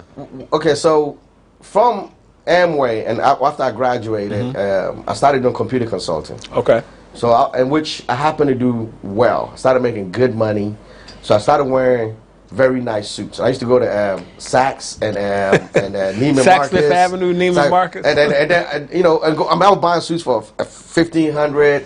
you know, $1,000 easily, and then I would spend an additional $200 to $300 alterating it so that it fit me perfect. And that wasn't really the smartest use of money, and I knew that wasn't a manageable course. So in reality, what I was looking for was a way to get suits for less. And I was doing parties at the time. I had my little Ashanti land, urban resort farm that all my friends would come party at, and one of the guys that was coming to parties used to work for U.S. Customs. And so he connected me with an overseas tailor. And I was able to order suits from him overseas for a less price. And when I put those suits on, everybody in D.C. kept asking. So then, boom. It took a year for me to actually realize that there was actually a business opportunity here. You know, but one day the light came on like, so many people keep asking, why don't you find a way to get them the product? And what I did was I invited the guy back to Ghana.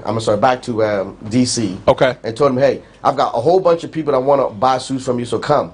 He came. It was Easter weekend, so not too many people could meet with him because of the weekend.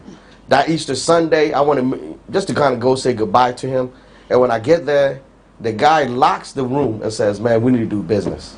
And I had no interest. I was making good money in IT. So you were good. I was like, I'm good. Just make my suits look good. So how did you get from not having an interest, right, to, I think when I first met you, I saw the picture with you with your tape around the neck and Barack Obama. So because this guy convinced me. He was a godsend because he saw something in me. And one thing I think in life we don't really evaluate or appreciate is when people see better in you than you see in yourself.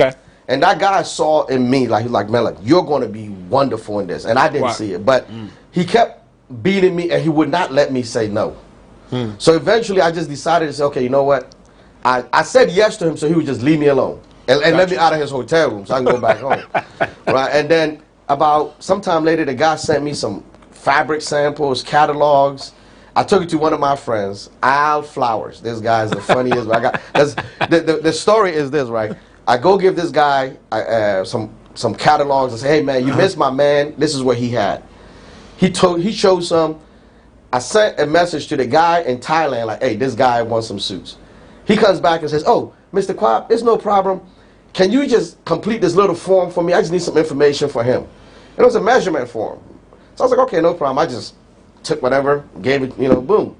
He made the suit. He sent it to my friend. My friend gets the suit, and the sleeves are like here. Because I never knew how to measure. No one told me like, oh, it was just pictures. Pictures. That wasn't your profession. It wasn't nothing. I didn't even put much energy into thinking about it. So the suit is ill-fitting. And my friend, of course, looking at me like, man, you a dummy. And my ego was like, oh, man, I can't have this guy look at me like I'm this imbecile. So I took it to a lady, Miss Lee, in Georgetown. Miss Lee in Georgetown. Boy, Georgetown. All y'all people in D.C. know about Georgetown. There's a whole bunch of Miss Lees in Georgetown. Miss Lee saved me. So Miss Lee fixes this suit. Right? So it's a nightmare. This is an experience. I don't want nothing.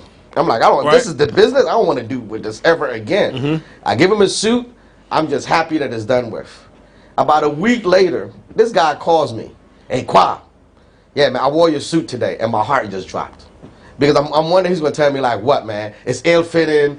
The pants is too short. Because all this guy's done is complain since I've given him this. But Miss Lee hooked you up. Miss Lee hooked me up. So he wore the suit. He wore the suit and says, man, I got so many compliments today from everybody at my job. I was like, really? He goes, my boss is right. He wants to talk to you. Boom. Puts the boss on the phone. I didn't even think about it. Boss goes on the phone, goes, hey, man, you made this suit? All of a sudden, I'm like, yeah, I made that suit. What's up? Want some? He was like, yeah, man, come on over. I went over. He put an order in, and then it just started growing. It just started going like that. So you were a successful businessman in D.C. Yeah, right? I was doing. You was doing good. You had your Ashanti land. You had one store. I believe you opened up another store. Let's now fast forward a little bit, right? You're making good money. Yeah. You selling suits. Yes. Because American suits can be expensive. And Americans wear suits. Right. And Americans wear suits. So what makes you decide to leave that and come back to Ghana after, what, 30 years? After 35? So what brings you back to Ghana? My first trip was 2005. So I had been basically in the States for almost 25 years. Straight. And where it came because my mom basically kept calling us sellouts. You know, she felt like, you know what, you went to America and you forgot your country, you're a bunch of sellout. And one of the things that actually was going on well was President Akufo was in office, and he did a lot of, spent a lot of energy in remarketing Ghana. Okay. Trying to connect with the Ghanaians in the diaspora to let them know, hey, it's okay to come back home. And so my parents were one of the ones who saw that. And so they started coming back, and were coming back telling us, Ghana's this, Ghana's that, you're a bunch of sellouts. So one day we decided, you, your brothers and sisters. Me and my brother and sister. So we decided, you know what, let's take one trip and shut this old lady up. So we planned 17 days. We're going to come, and we're going to shut up, and we'll never go back. That was it. By the end of the 17 days, all of us were like, yo, we got to figure out how to live here. Wow. We have got to figure out how to do business here. Let me stop you right here. Being from Ghana, went back to the States, came back to Ghana. How many other countries in Africa have you visited since then? In Africa, South Africa, Zim. Okay. Yeah, that's it. South Africa and Zimbabwe. Okay. So what we're going to do is we're going to take a small break, and when we come back, we're going to introduce Kwab to Africa in 60 seconds. Let's see how well he does. We'll be right back. Peace, global African family. My name is Diallo Sumbri. I'm a co-architect of Ghana's Year of Return 2019, and I'm the president and CEO of the Adinkra Group. For the past 5 years, we've been bringing loads and loads of people to Ghana. Many of them, their first time on the African continent. Their first time putting their toes in the African sand, in the African soil. And so many people have had their life changed. Our Birthright journeys are curated cultural immersion journeys centered around reclaiming cultural identity, exploring your ancestral heritage, and celebrating African resilience. It gives me great pleasure to introduce our Birthright Journey Partner Program. It's really simple, and you really don't have to do much, other than email us at info@theadinkragroup.com. Now, what makes a great Birthright Journey partner for our program? Are you a leader? Are you an influencer? Are you that person that your family calls on to organize, or do you automatically know that that's your job? Are you somebody of status in your community? Are you a community leader? Are you that person in your church or in the school? If you are the ideal Birthright Journey partner. Do you believe that every person of African descent should have an opportunity to touch ground on the continent of Africa? If you are, then you are the ideal Birthright Journey partner. It's simple. We're going to show you how you can travel to Ghana for free. Not only can you travel to Ghana for free, but you can actually get paid to travel to Ghana. Really simple. Just contact us at info@theadinkragroup.com and set up a discovery call.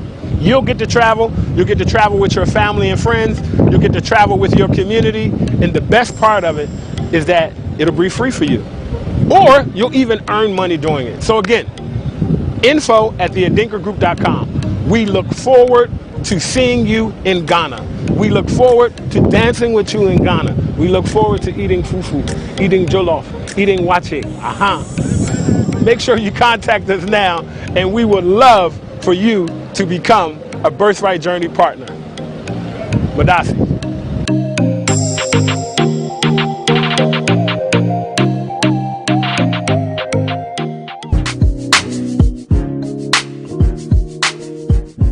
And we're back here on Diaspora Link, exclusively on GhanaWeb.com with our guest, Mr. Kwabena Asomwa. And as promised, Africa in 60. So Kwab, it's really, really simple. Okay. You have 60 seconds. We're going to start the clock. Is the clock started? Is our clock started, please? Yes, our clock is started. In 60 seconds, you need to name as many African countries as you can. Oh, okay. Let me see. Wait. Are we ready? Can I get a countdown? 3, 2, 1. Let's go. Egypt. Tanzania. Morocco. Mali. Burkina. Senegal. Sierra Leone. Gambia. Mozambique. Madagascar. Zimbabwe. Ethiopia. Eritrea. Congo. Sudan. Cameroon. Equatorial Guinea. South Africa. Nice. You didn't say the country we're in. Ghana, Mali, Nigeria. I'm forgetting the ECOWAS countries. I'm going over Gabon. So I said Sierra Leone. Yes. I said Sierra Leone already. Burkina, I've said. Yes. Cameroon. Yes. Seychelles. Okay. There's some more in the south and some more in the north. Yeah. Let me think. How much time we have? Okay, 10 seconds. 10 seconds. I already said Gambia. I keep going to the east. Okay, let's go east. What's next to Tanzania? Tanzania is okay. Algeria. Done. Okay. No, Algeria. We'll count Algeria. Okay. So you had about a little over 20. Okay. A little over 20. Okay. So there are 54 African countries. Yes. But don't worry, we've yet to have a guest to do all 54. So you're still in good standing. And it's not something, that's not something that most people think about every day. No, 54 nations is a lot to remember. so I'm glad we caught you by surprise. All right, so that's just a little something that we do to mix it up. So now you've come back to Ghana. You and your siblings have decided to come back to Ghana. Yeah. I want to kind of get into what made you decide that we need to figure out how to live here. Like, what was it about Ghana that had you figuring that out that time? We saw the American dream. So you saw the American dream in Ghana. We saw the American dream and we saw affordability. Break that down to me. How did you find the American dream in Ghana? I mean, typically the American dream is simple. White picket fence, you know what I'm saying, your house, nice law, and a nice revenue stream. Okay. But what you don't really realize in the underbelly of that American stream is a thing called credit, right? So your ability to enjoy the American dream is directly related to your ability to obtain or control or manage credit. Has really nothing to do with how much money you're making. Right. You see. So when we came to Ghana, we saw the American dream. We saw nice houses. We saw nice cars. I saw beautiful people. I went to nice places. So now it became affordability. And then when we looked at the marketplace, we saw so much opportunity that affordability was realistic. And we weren't working on credit. Whereas in America, I couldn't necessarily do certain things in my business unless I had $100,000 of disposable money to use. I could do something here with $10,000. Right. And I could take $10,000 and make it $100,000 much faster than I could take $10,000 and make it $30,000 in America. In the U.S. Okay. You see, so for me, there came a point where I just said to myself, I projected my 5-year plan. Okay. In terms of my business, where I was at. And I said, if I went to Ghana and I put the same 5 years in, I believe at the end of that 5 years, I'm going to have a better lifestyle than I would in America. US. Yeah. Okay. Now, truth to the matter is, by my 5th year, I wasn't there. But I saw it. I already saw, okay, the foundation was there. It took about 7 years to reach. Okay. You know what I'm saying? Where I felt that, okay, I'm living as good as I was in the States. But there were intangible victories in those 5 years that couldn't be compared to in the States. Okay. Like, for instance, the ability to have more workers. Right. So in the States, I could maybe afford maybe 1, or if I'm lucky, 2 workers. Gotcha. But here, I had a staff, 7 to 8 people. So you know what that gave me back was time. Right. And that was probably the biggest element, because now that I had time, I could move in other arenas that in America I was anchored. Wouldn't be able to. Exactly. So, there are a lot of people a lot of Ghanaians who move abroad and don't come back. Yeah. Right? There are a lot of people who, you know what, for whatever reason, they find it better. They find it better in the U.S. What would you like? I think one of the problems is this: most of us have not climbed up that socioeconomic structure in America. So we're still there thinking that as I go up to higher levels in my future, things will change. When I made $10,000 a year, I had problems that were associated with my race. I couldn't get into certain places. So I thought when I made 100 grand, those things would change. Would change. Then I made 100 grand, I realized there were still places I couldn't get in. right? And then said, okay, well, wait a minute. What's the next thing? The American thing was, well, I made $100 grand. I have a good job. I have a good education. So why is it that I can't enter these avenues or places? So said, oh, go become a business owner. So then I did that. I became a business owner. And I became a debt-free business owner. I became a millionaire business owner. And guess what? I still had those problems. You see? So I think a lot of people have not climbed all the way up there to realize, instead to be dejected and to realize, like, wait a minute, it doesn't change. So there's still this clinging on of hope. Right. That, hey, you know what? If I make 100 grand, it will change. Okay, 100 grand didn't do. Okay, let's go to 200. And then you keep trying to keep. But there's still something that you can't get to. Like when I made $1 million business and I have debt free and I still couldn't get a simple $100,000 credit line or loan without interest rates that didn't make sense. Without knowing that you're trying to take over my business because you're putting me in a loan rate that you know is going to work against me. But yeah, there's another entity here who has gone bankrupt, has filed for bankruptcy, his credit is terrible, but because of the nature of his disposition or his skin or his class, he can get it and I can't. Right. I'm saying that to me was the ultimate rejection from America for me. Because I did everything I'm supposed to do in America. I went to school, I graduated engineering in 3.5 years, I graduated cum laude, I worked for NASA, I worked for the federal government. You did everything right. I did everything you told me to do, but guess what? You didn't do what you were supposed to do to me.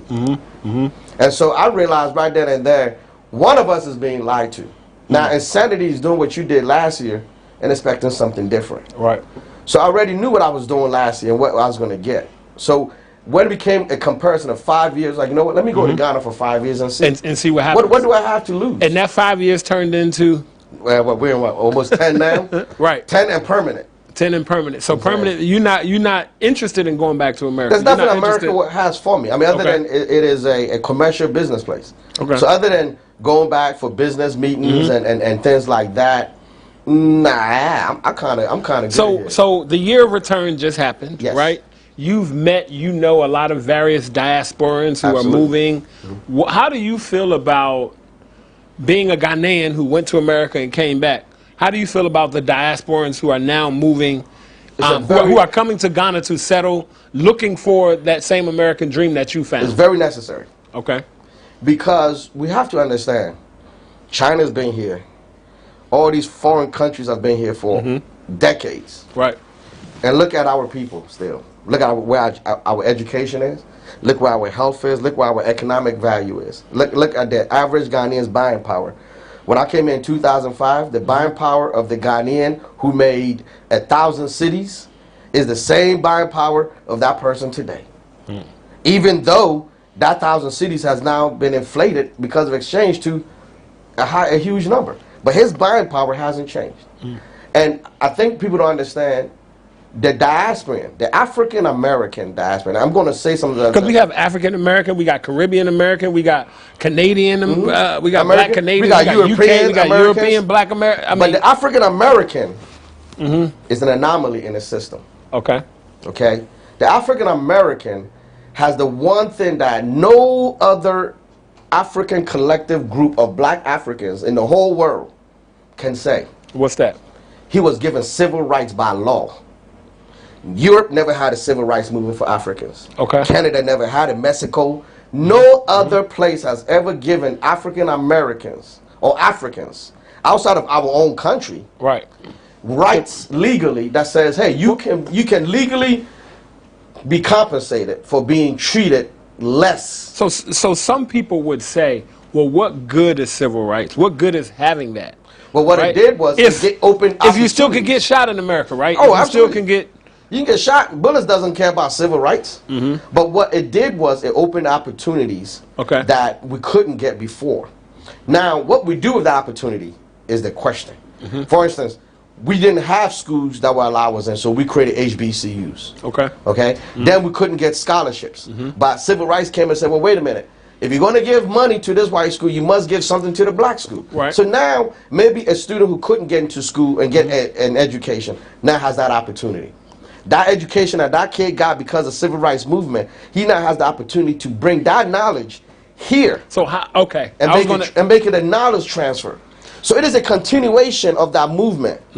What we have to do now is direct it back to here. And I believe the year of return, those type programs, Beyond the Return, has opened the eyes of those individuals who benefited from this course to say, let's redirect it back here. Back here. So you feel like the year of return was a good thing, and diasporans coming, I think the specifically year of Black return Americans, was an eye-opener for Ghanaians. specifically African Americans. You feel like it's important for African Americans to come here. You feel like Absolutely. it will benefit the country. I believe that it is a win-win. It's a very necessary win. Look, the money that's been coming to Ghana from China and all these countries are just economic money. We know what they're not bringing? What? They're not bringing any soul.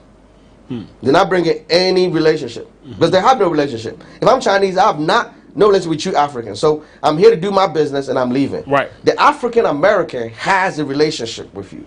And It may have been disconnected, it may have been lost, or may have been even improperly taught. Right. But when he touches this continent, his consciousness automatically says, this is where I am.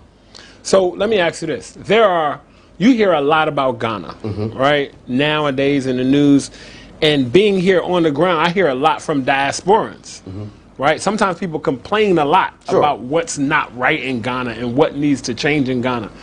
What do you say to diasporans who come here and who have those complaints? Don't complain. It's an opportunity. Okay. See, right now you can come to Ghana and you say, hey man, look at these gutters. They're open. This is disgusting. This is terrible. You can't complain about it. I live in front of open gutter. But what I also know is this. There's a person right there, right now in the States with a construction company that has the know-it-all to be able to cover that gutter, who could come here right now, come knock on my gate and say, hey boss, you see this gutter here? The Ghana government is not going to do this for the next 20 years. Mosquitoes are tearing you up. Diseases are here. I can cover this thing for you for $1,000. Boom. He go knock on this next door. That's another $1,000. Boom. That's another $1,000. You can complain all you want, but somebody's gonna come in and do 50 of these homes and collect $50,000 while you over there complaining. That's what I'm saying is we are a developing country. Whatever you see that is missing, that's a complaint. It's not a complaint. It's an opportunity for you to take, or you can complain to somebody else takes that opportunity. So, what are some of the things that you think the Ghanaian government should do, should change, or to put in place to make this transition simpler or easier for people who want to come over here and do I think they're doing some of business that. I think the year of Beyond the Return, some of the initiatives that they are doing is going towards that route. Okay. For instance, we're now trying to put in citizenship in relation to the amount of investment you're bringing into the country. Right? Now, we can't set the investment so high that African Americans can't partake. That's where I'm saying, but it is a great concept. Because if I'm coming here and I'm bringing $50,000 worth of computers and equipment to set up a business, I should be able to get citizenship because I'm not coming here just for 3 months. Right. I'm not coming here just for a visa monetary moment. I've invested 50 grand. So that's a lot of money. Right. You see, so those type of incentives are helping. Things that will allow the African American to be able to make the transition here without having to go through so much. Some of the policies we have are outdated. Why are we still doing yellow fever? Nobody else is caring about yellow fever. You know what I'm saying? Or even yet, be recognizable that, you know what, a yellow fever shot in America costs $300. So why don't we just have a yellow fever at the airport that's only 10 cities like everybody else? Right. You see where I'm coming from? These are the things that we can do to say, hey, we want you here. Now, this is what I think the year of return did. I think for the first time, the Ghana, especially the policymakers of Ghana, saw the economic impact of the African American race. I think for the first time they realized our people got money. I'm saying, and because we have always thought that money is coming from China, it's coming from all these Europe, other countries, but not the African American. Even the money that they are getting from America, they didn't realize it's being on the back of us. And I think for the first time, the year of return was like, wow, how much did these people do? And what's the percentage? A small fraction. Imagine if this went from 2% to 10%. Right. The amount of economic power. But the difference is the African American isn't just coming just to throw money here. He's coming to invest. See, he's coming in to want to build schools because he's looking at it and saying, you know what? Because of that relationship that you mentioned earlier. Because of that relationship and that connection. Absolutely. It's symbiotic and we need to grow it. We need to understand that, you know what the African American has achieved here, we must get here and build upon it. Because he's the only one that cares enough to share what he's got. His knowledge, his skills. Everybody else is going to hold it to their chest. There's a reason why when you give a China company a contract, they bring their Chinese people to do the work. It's not because they can't get people here. Right. It's because they don't want that knowledge transfer given to you. Right. Right. I'm saying, you dropping. So we need our people to come here and realize, hey, if you're an African American, you listening to me, understand something. You have experience and knowledge that's valuable. That's valuable. That's a commodity. If I'm an accountant in America, that's 1,000 CPAs in the Washington D.C. area. That's 1,000 of them. So what's the big deal? Right. But you can come here and be one of 10 CPAs. You can come in here now and give us policies that have yet to train and work with other people. Absolutely. Let me ask you one more question because we're running out of time here. What piece of advice, if you could give one or two pieces of advice to African Americans who are coming here to start a new life, and to Ghanaians who are here looking to, see how they can work with African Americans. One piece of advice for Africans and African Americans in the diaspora coming to Ghana, and one piece of advice for Ghanaians. Okay. If I'm coming to from the U.S. to Ghana, my advice would be, understand, there goes I, but for the grace of God. Say it again. There goes I, but for the grace of God. Okay. Meaning, when you see a Ghanaian and you think there's a disparity, because you're coming from an economic disparity, but understand, it's the grace of God that has given you that opportunity. Now, the parable of the talents is going to be, are you going to use that opportunity to help grow our people? I'm saying, if not, that talent that you have has been wasted. It's no use. What's your piece of advice for Ghanaians who might be working with or seeing African Americans come in? Do not be afraid of change. I'm saying, because in everything, success must come change. If we're not willing to change, what we have is what we got. And what we have right now is not cutting it. The Ghanaian is suffering. I'm saying, and you have been constantly have your hand out to all of these other countries and races since 1956. And look what you got. So now might be trying to now may be the time to say, you know what? Let me look at my cousins and not be so scared of the change that they are trying to bring. Because the change they are trying to bring is going to be radical to what you already been experiencing. Right. But you need radical. If not radical, you're going to have what you already got, which is substandard. We know it. We all are living it. We're not happy. You know what I'm saying? So if we don't connect with our cousins and start taking away the raw knowledge that they have, we don't have to pay for that. Bring it over here. And bring it over here. Okay. That knowledge transfer is free, and we must take it. You take someone like me who's in fashion. I don't sew. There's 1,000 people right now who would sew on a machine better than me. But what I do know is how an internationally standard garment should be made. So that when it goes to outside of Ghana, they will pay for it because they will say, oh, this looks like it's polo, so I'm going to pay the polo price. Right. You see where I'm coming from? Got you. That's my knowledge transfer because I spent 35 years. I've seen their product every day. So it's in my head. You who have lived here in Ghana who are sewing every day, you've not seen that product. So you can't fill that void. So I've come here to fill that void. And if you're not scared of change, we can all eat. But it takes the knowledge that you have and the skill set that they have on the ground. And that's the marriage of the two. Perfect. Let's bring the knowledge and let's take the skill set here and bring it together. Ladies and gentlemen, we want to thank you so much for tuning in again to Diaspora Link for another wonderful episode. We want to thank our guest, Mr. Kwabena Asomwa from Custom Looks Clothier. Yes, I would like to say that whenever you see me in a very nice tuxedo, it comes from Custom Looks as well as some other clothes. So I'm a testament to the fact that they know exactly what to do and make the fit right. So Kwab, thank you so much for having us. Thank you, my brother. Thank you so much for coming and being here on Diaspora Link. I appreciate you. And that's a nice bracelet you have there. Thank you. I'll tell you something about it when we get off air. Absolutely. You're doing great things around the world. Thank you all for joining us again for another episode of Diaspora Link here exclusively on GhanaWeb.com. As we end all of our shows with some ancestral wisdom, we'll do the same today. Today's proverb is, when two elephants fight, it is only the grass that gets hurt. Let's think about that. Let's make sure that we're using all of our powers and our strengths to build each other up, not to tear each other down. Thanks again for joining us this week on Diaspora Link, and we'll see you next episode. Peace.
Facility has been made available in this building to help people to go through ADR, Alternative Dispute Resolution Mechanism, instead of just the litigation.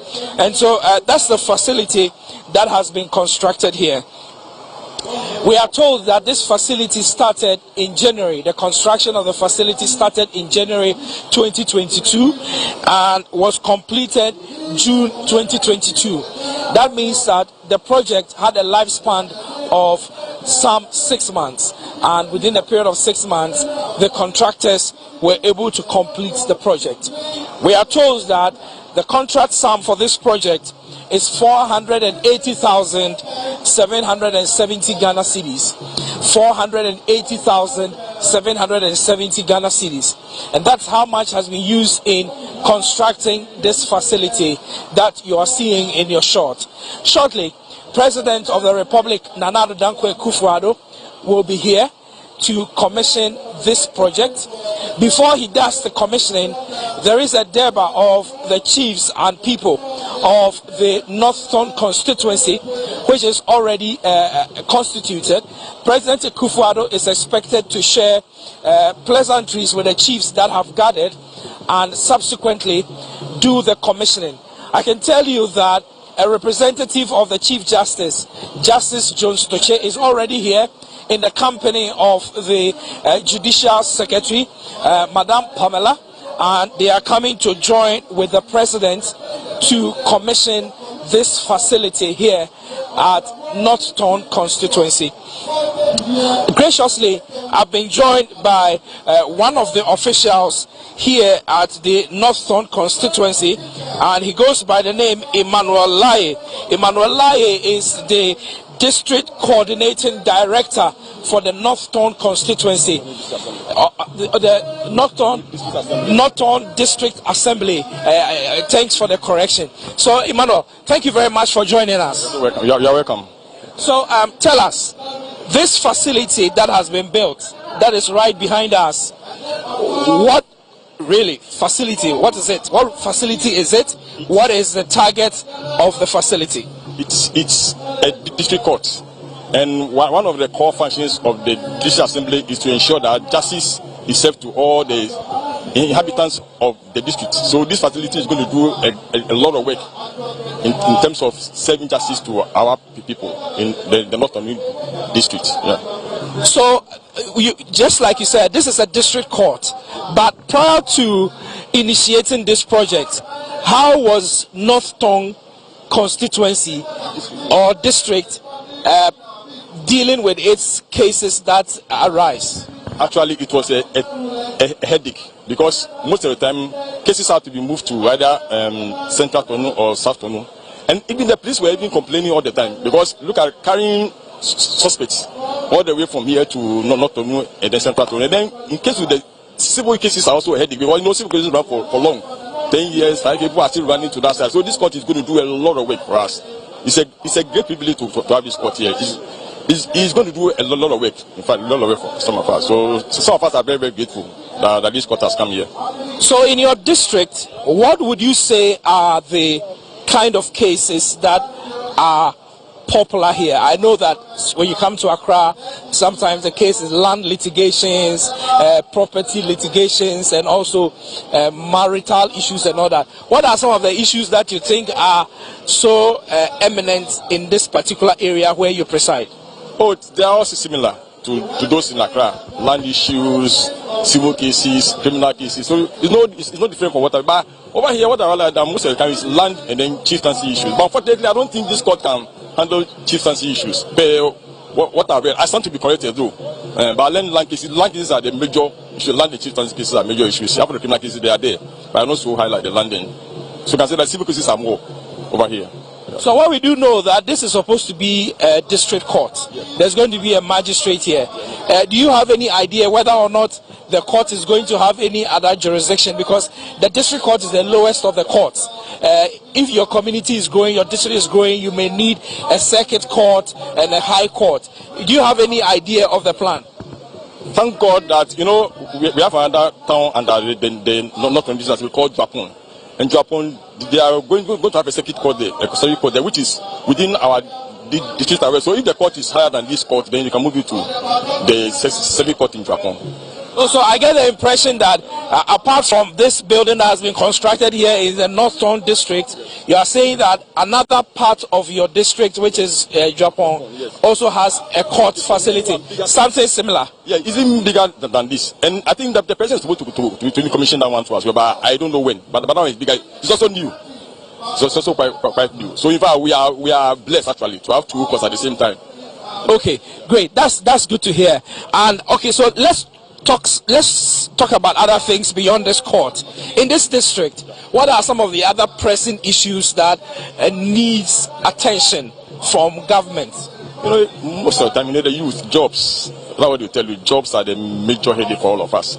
Because people are graduating from schools, people are graduating from other areas, and then they actually need jobs. So job creation is a massive headache for some of us here. What is the predominant occupation here in this district where you are? Like I said, this district is largely agrarian. What I mean that it's agri-based. You have got the rice field, you have got the river, fishing and Koba. It's mostly agrarian and then some sort of commerce, trading goes on because it's near to Accra. So the main issues are the agriculture and then trade actually. What are some of the major crops that are produced by the inhabitants of this community? Have you ever heard of Birthright rice? This is where it comes from. And then don't forget, we have the largest ethanol producing factory in the country, based at a place called near Japan. I don't know the place, like near Bolo. So we produce a lot of cassava, which is going to feed the factory. So basically, that's what I'm saying, that our district is more or less an agrarian district. So apart from agriculture, most of the time is trade. Okay. Yeah. So if someone was watching and listening to us and asked that in this district, what is the population size, at least per the 2021 population census? Yeah, we are running around 110,000 people. 110,000. That's a huge constituency or district then? Yeah, yes, it's quite huge. And you see, for the Water River divides the district into two. That's where we have got what we call Overbank. That's the Japan Enclave. Then you have got the Bato and then the Mepe Enclave. So it's a huge district, 110,000. Okay. So it is the Water River that brings the division, as you are saying. Okay, all right. So let's talk about you talked about Aveime rice and all that. I honestly didn't know that this is where it comes from. I didn't know, so that's good education for me. But when I was coming here, I could see that one of the major problems that you probably have is your road network. Very disturbing. What are the plans as far as your roads are concerned? Well, I think the government has awarded contracts to, on a lot of them. Talk of the one from Sigi to the Mepe Township. Those are awarded. And then you see, one major this which I forgot to tell you that we produce polluted river sand. What's the river sand coming to Accra come from here? From Bato, Abimi, and then Mepe. And so because that, you know, the trucks are also quite heavy. So they also put a lot of pressure on the road as well. And so our roads are usually not very good, but thank God, what my DC told me, the major road have been awarded already. And so I only wait for a contractor to move to site. So if I can, when you get to Seki, you can see that some of the roads have been filled off. So I can't tell exactly what the delay in the project, but I know it has been awarded. Indeed. All right. So I've been speaking to Mr. Emmanuel Lai, and he is the district coordinating director for the Northton District Assembly. Yeah. And so it's been good talking with you. We will come back to you again in the course of activities here. Thank you very much for speaking with us. All right, so if you're watching, this is a production by the Ministry of Information. This production is essentially bringing you a coverage of President Akufo-Addo's tour of the various regions in our country, all 16 regions. This comprehensive coverage commenced in the Upper West region a few weeks ago. It came down to the Savannah region, and the tour has gone to the Central region, and this week the tour is in the Volta region. Subsequent weeks ahead of us, the tour is going to go to the remaining 10 or so regions that President Akufo-Addo is yet to tour in our country. I'll be bringing you a live coverage. However, today we are in the Northton district and also the Northton constituency in the Volta region, where we are bringing you a live coverage of President Akufo-Addo's tour of this region, and for that matter, this district. He is about commissioning the building that you can see behind me. That building is a new magistrate court that has been built here in Bato in the Northton district, and he will be commissioning it. When we spoke to Mr.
Hello.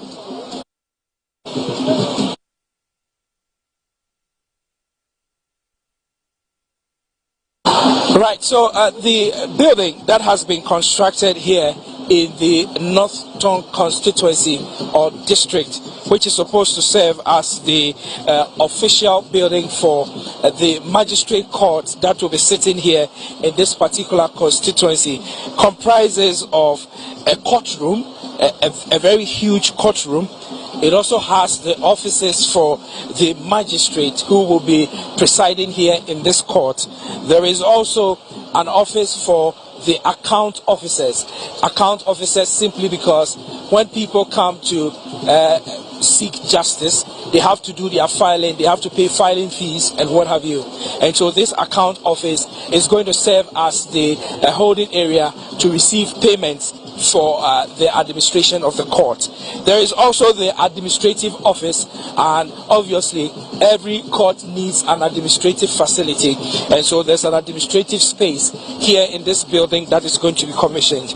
Again, there is offices for the registrar, and every court in our country operates by a registrar, and so there is always a registrar for the district court, registrar for the circuit court, registrar for the high court, court of appeal, and also Supreme Court. And so this magistrate court, which has been constructed here in North Thong, is no different. It's going to be it's going to have the office for the registrar for purposes of administering the court. It's also going to have an office for the bailiffs, and bailiffs because it's the bailiffs who serve notices of court processes on persons who have been sued or persons who are suing and all that. And so there's going to be an office for bailiffs to be able to put their house in order before they step out to do their services. All right. So the Alternative Dispute Resolution Center is also part of the facilities here in this building that has been constructed. The Alternative Dispute Resolution is a mechanism that the courts employ in order for litigants to stop litigating and negotiate as far as their issues are concerned.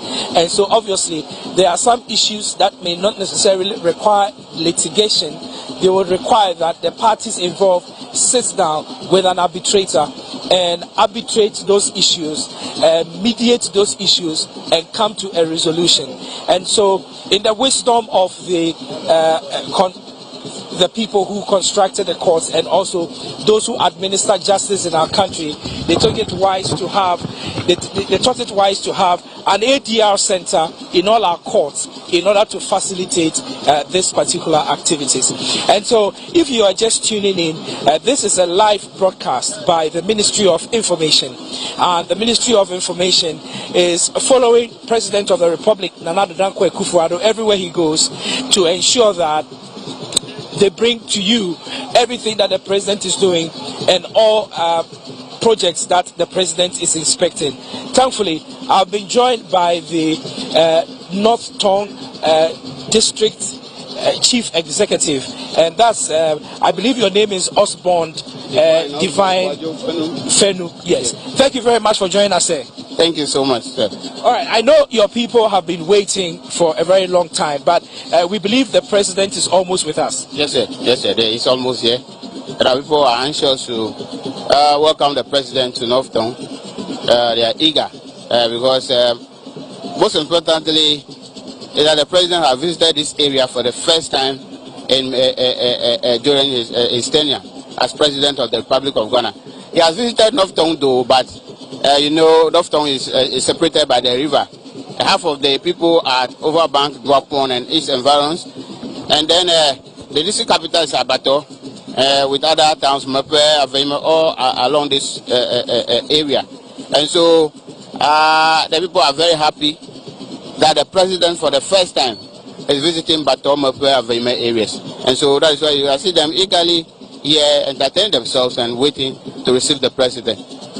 Indeed. So we are told that this court that President Akufo-Addo is coming to commission was conceived sometime in 2020.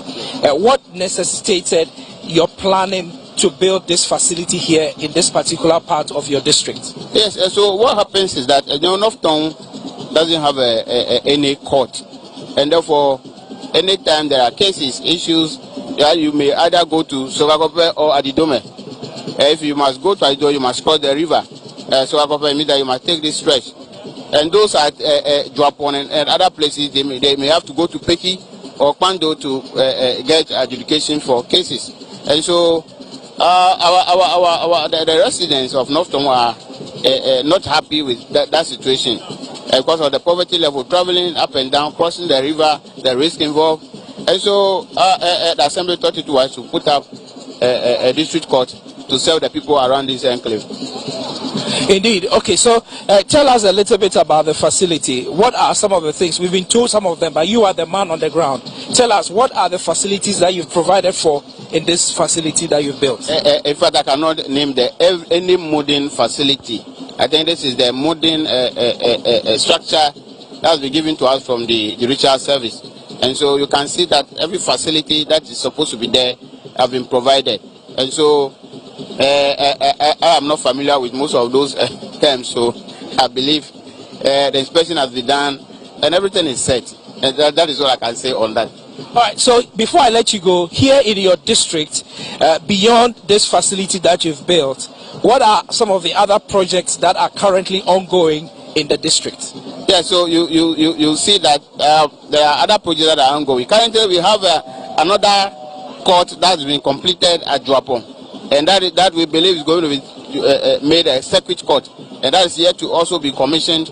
As you can see currently, we have the ambulance bay built from the premise facility, and then we also have the BAC. Currently, there are other projects ongoing. When you get to Bato Methodist, there's a construction of some 3 classroom block with ancillary facilities. It's also ongoing. There are other projects scattered all over the district. When you get to the secondary school, there are 12 unit classroom blocks being built at Avema Bato Senior High School. Another 6 unit classroom block being built there. The same facility is being built at Bato Senior High School. And other schools across. There are health facilities that are also being put up. And so all those things are in process. And I believe that very soon all will be completed for use of our people. So finally, your people, I'm seeing your people. I'm told that this district has over 100,000 people living here. Yes. What are some of the major challenges that they have from where you sit as the DCE? Yes, the attempts that you are making to resolve them? Yes, the major challenge has to do with our roads. The Bato Avema Township roads has been the major headache. Unfortunately for us, the road has been awarded. The contractor came to site, started work, but he complains of lack of funds. So the work has stalled for some time now. We are still pursuing him to come back to site to complete this project for us. Thank you very much, DCE, for speaking with us. But so what should we expect once the president arrives here? We expect a rousing welcome because we are eagerly awaiting his arrival. So we welcome him late to Northtown. And what are you going to be doing? Is he going to have to sit down to address, or is he going to go straight to do the commissioning? He will pay a courtesy call on the paramount chief and of the Bato traditional area, Tobiga Patamia Jaka the 7th, who also happens to be the vice president of the Volta Regional House of Chiefs. He will pay a courtesy call on him at the same premises. Once that happens, the program starts, and the president will give his speech. The Tobiga will welcome him. And then the minister will introduce the president officially. He will give his speech, and then we'll move straight to commission the court. Thank you very much, Fenu, for speaking with us. That is the District Chief Executive Officer of the Northtown District Assembly, and he's been speaking with us and telling us some of the things that we should expect. And so if you're just tuning in any way or form, this is a broadcast by the Ministry of Information. Ministry of Information, under the leadership of the Minister for Information, Kojo Ponkroma, is bringing you a live coverage of President Akufo-Addo's visits across the country. And this week, the President has been doing a tour of the Volta region. And the last stop in his tour today, which ends, is Northtown constituency or the Northtown District Assembly, where he's going to be commissioning a facility that is going to serve as the magistrate court in this particular district and constituency.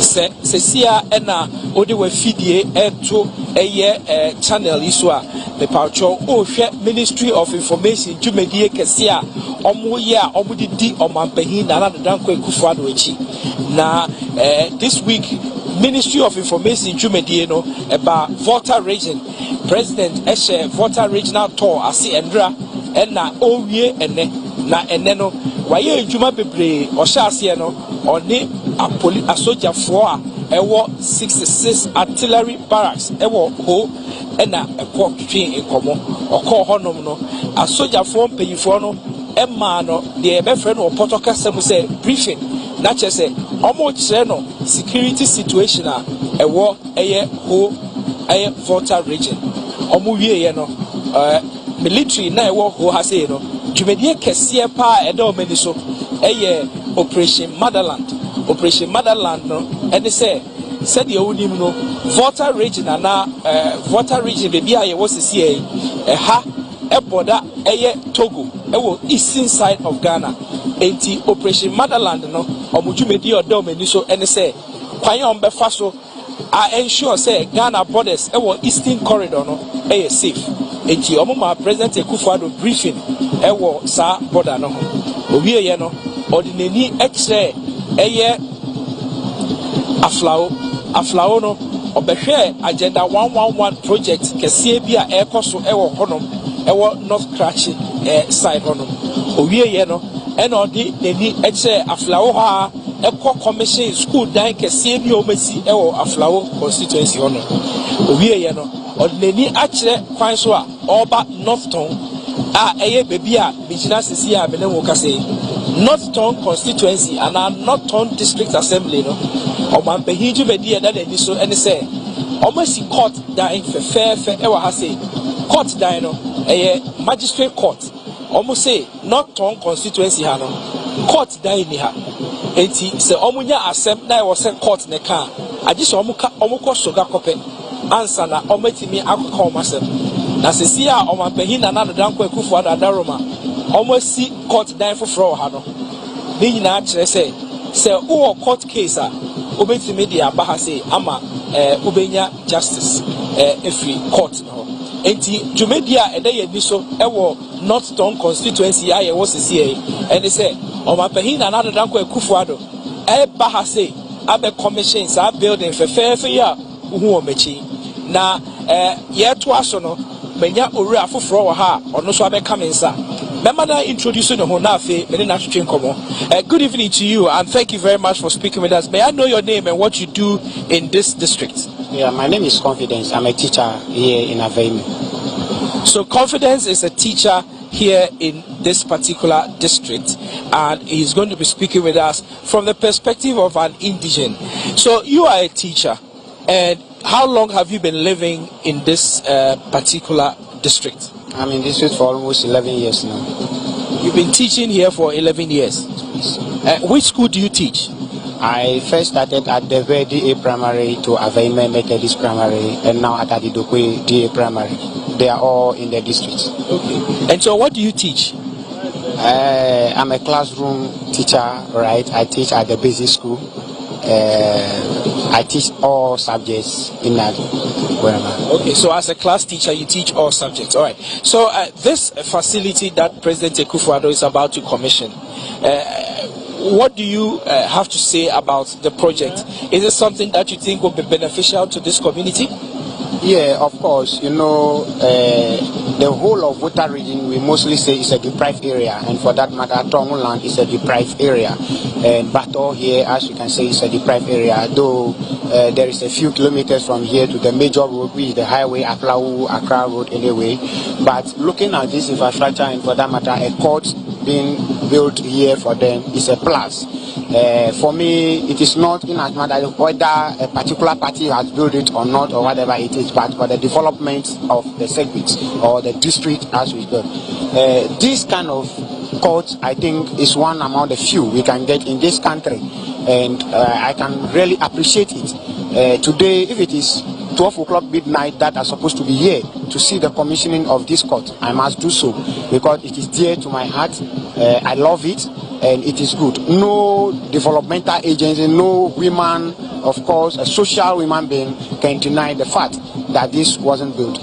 This was an effort under the current government, under the Nana Addo Akufo-Addo, His Excellency's initiative, and it is good. You can see this is just an electoral commission at the other side. First time the EC office is being located at Aveime, a place, of course, when you see it, it's an eyesore. But through their hard working, they were able to build this good infrastructure, and a court being attached to it, I think it's a good move. Sometimes when a case, they will have to do a case here, they have to go to Sogakope or Sugakope is the nearest this thing, or Adidome, which you cross the river, and crossing the river with its reeds and etc. You yourself, you know how it takes. So having this here, of course, that places majority, like all the chiefs, all the traditional areas, the Bato traditional area, the Mepe, the Fojoku, Tokome, Dofo, Volo, and etc. Of course, it was an initiative from the former DCE, Honorable Collins, and the current DCE. We don't mind whether this person has built it or not, but what we are interested in is to have the facility which will serve all of us, and we appreciate it. It's a good move, and we must congratulate it. Indeed, confidence says that this project is a good one for this particular district, and he's excited about it. But from where you are as a teacher, in the educational sector, are there any persistent challenges that you think needs to be addressed? Of course, there are a lot of educational challenges. Teacher deficit is one of the challenges in the district. Of course, the district needs more teachers. When you go to some school, you could see the teacher to student ratio. In some school, they lack a lot of schools. Even my current school, Adidope Methodist, the teachers there are just few, looking at the teacher ratio to the students. So it's also a problem in the district. And you know, education, as we talk, infrastructure is another problem. There are some schools, of course, indeed, they also need a lot of infrastructure to help them accumulate it. They are doing well anyway, but more to be done. Yes, there is more to be done in the educational front. It is not left out totally, but of course, we need another backup. Indeed. All right. So in the educational front, you think that there are some things that needs to be done. But before I wrap up with you, just wrapping up with you, going forward, what are some of the other pressing social amenity issues that you think the DC and for that matter central government should be considering to do in this district for you guys? Oh, okay. One of the major problems I've seen, I don't know which way you have passed before coming to this district. We have two major road linking here. One is from Sege area, and then one is from Dove area. Dove area has been constructed under the previous administration led by Honorable Samuel Okujeto and then Honorable Joe Gidisu as the road minister. But I can tell you 99% of the road has already gone spoiled. A road that has been constructed for less than 6 to 7 years now has already been in a deplorable way. Or in another way, when you pass through the Sege route to this place, you could also encounter the same problem. So in the community, the major problem now encountering them is the route. Because you know what road can do in terms of social amenities. You coming here, that's what I say. I don't know which other way you pass. I came from the Dove side of things, and I can testify that the road is not good. Yes, you can. This road has been constructed, and if they tell you the amount that has been used in constructing that road, you could see how we are causing the financial loss to the state.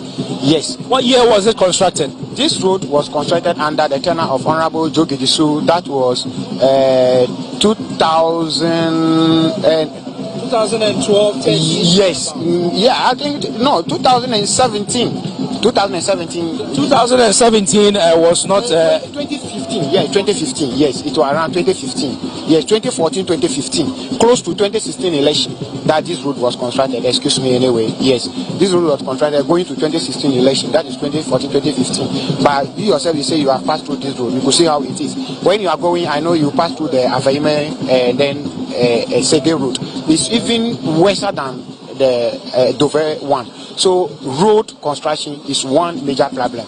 And another problem encountering the district is water. Yes. You know, the Central Tong, which is the mother constituency of North Tong, formerly North Tong before the depletion to become Central and North Tong, the community, the water project there is feeding, of course, a lot of other districts like Adakulu, Agotimasyope, and other areas. So we plead that, of course, North Tong is just a closest district, closer to them. So if they can quickly extend this water project to the people of North Tong, I think it will be one of the best initiatives. So water and road, in as much as they can do. Other, of course, these are the two major things I think they can do something about it. Indeed, Confidence, thank you very much for speaking with us. Confidence is a people's teacher here in the North Torn district, and he's been sharing with us his views. He thinks the court facility is a very important development. Again, he thinks that one of the two issues that needs to be addressed urgently in this particular district has to do with the road network and also the issue about water. I've been joined by another person, and I'm going to quickly ask you, sir, please tell me your name and what you do in the district. My name is Seyuram Toku, Managing and Technical Director of Pinnacle Consult. I'm the contractor of the project. All right, so thank you very much, Seyuram. The name is Seyuram, right? Yes, all right, so thank you, Seyuram, for speaking with us. We are told that you finished this project in 6 months. Exactly. That was a very fast one. Very fast, because I'm a native. In fact, I was working at Biakoe district, and fortunately the DC then invited me to come and do the work. So he actually helped me to get money from the assembly. So quickly, I was able to put the project to a very short time of completion. That was 6 months exactly. Yeah, that sounds very interesting. It means that all the resources that you needed to execute the project, you got it very quickly. Quickly. The assembly supported me so much. I was impressed. Okay. Yeah. So tell us the facilities that you put up there in the building. Okay. The main courtroom is about a 200 seating capacity. A courtroom. And then there's an office for the judge with a washroom. There is a registry. There is also an office for the registrar. There is an office for alternative dispute resolution. There is another office for the secretary to the alternative dispute resolution. Exactly. And then there is a giant area in front of the courtroom, and then another washroom for ladies at the back. That is it. Okay. Very huge building. And in fact, if you see this building, you would think it's just a small building. The foundation is full of iron rods. It's properly reinforced. Is it because over here you have the lands that are available here have issues? It's a clayey soil. It's a very clayey soil. So if you are not a very competent person, you will not be able to put up a good building of this sort. That is why the DC actually invited me. Unfortunately, I was able to execute the building to his satisfaction. Seriously. Indeed. All right. So tell us, one of the things about buildings such as this has to do with the maintenance culture. Exactly. After it's been built, people forget about maintaining it, and so you come back a year or two after, and the building is deteriorated. Tell us, is there a maintenance plan that you came up with the district assembly as far as the project is concerned? Exactly. That has been done with the engineering department of the assembly. So in 3 months' time, they will be doing maintenance work, cleaning, going to the top, doing the necessary cleaning on the facility. So that one, there's no problem with that at all. Indeed. All right. So the contractor of the project is telling us that the maintenance structure or maintenance plan is being very well done. We can see, and signals are clearly indicating that the President of the Republic, Nana Addo Dankwa Akufo-Addo, is just arriving here in the premises. So this meeting is taking place on the forecourt of the North Torn District Assembly Office. That is where this facility, this ceremony is taking place. So President Akufo-Addo, when he arrives, is going to be engaging with the authorities and the elders who have gathered here, and then subsequently he will proceed to commission the project that we are all looking at over here. And so we're coming to you live from the North Torn district, where President of the Republic, Nana Addo Dankwa Akufo-Addo, is just arriving here to come and commission this beautiful magistrate court that has been built here in the North Town district, and then also engage with the chiefs and elders here. President Akufo-Addo, his car has just pulled through, and so I can see that the President of the Republic is here has arrived in the North Town district to commence this activity. It's taken a very long time for the President to arrive, and so I want to believe that whatever is going to happen here is going to happen speedily, so that the President can be on his way back to Accra, bringing an end to his tour of the Volta region. You may be seeing in your shots that the President of the Republic has arrived and is currently exchanging pleasantries with the chiefs and elders who have hearing gathered. I can tell you that I arrived here at 2 p.m. and when I got here, the chiefs and the elders were already seated, and so they've been here much longer than I have, and that is a lot of patience, a lot of commitment to this process that is taking place here today.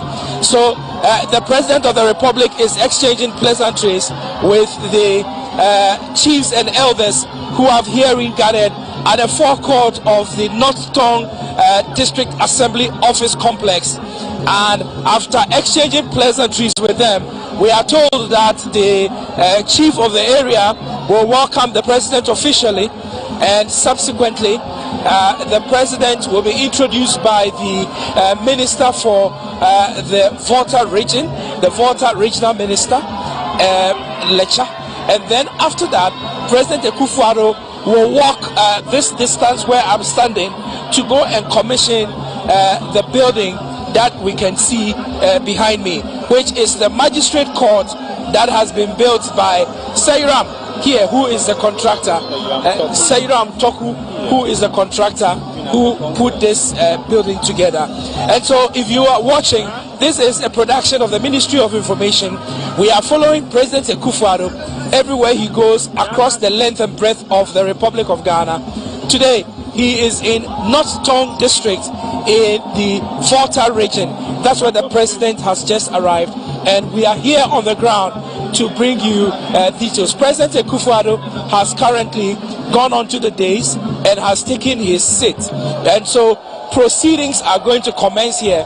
When President Akufo-Addo begins his conversation, we will bring his presentation to you live on this channel. Currently, the national anthem of the Republic is being played, and after that, proceedings will commence. It is a custom for the national anthem to be played everywhere the President arrives, and so it's only right that is done here at North Town as he arrives here to pay a courtesy call on the chiefs and elders, and also to commission the new magistrate court which has been built here in the North Town district for the people of this district. We are told that this district has in excess of about 110,000 people living in it, and so for all intents and purposes it is a very big district, and so everything that goes on in this district is extremely important. 110 persons, 110,000 people living in a particular place makes it a place of interest, and so the North Town district is one that is extremely important. And let me come to you, contractor, again, and to engage you as we wait to hear from the President and also to hear from other officials. Tell us, are there any other projects that you are working on in this particular district? Currently, no. I did some project in Biakoye district before coming here. And when I came here, I did this project and a ship compound at Overbank. That is Alabonu ship compound. Apart from that, I've not done any project again. Yeah. Indeed.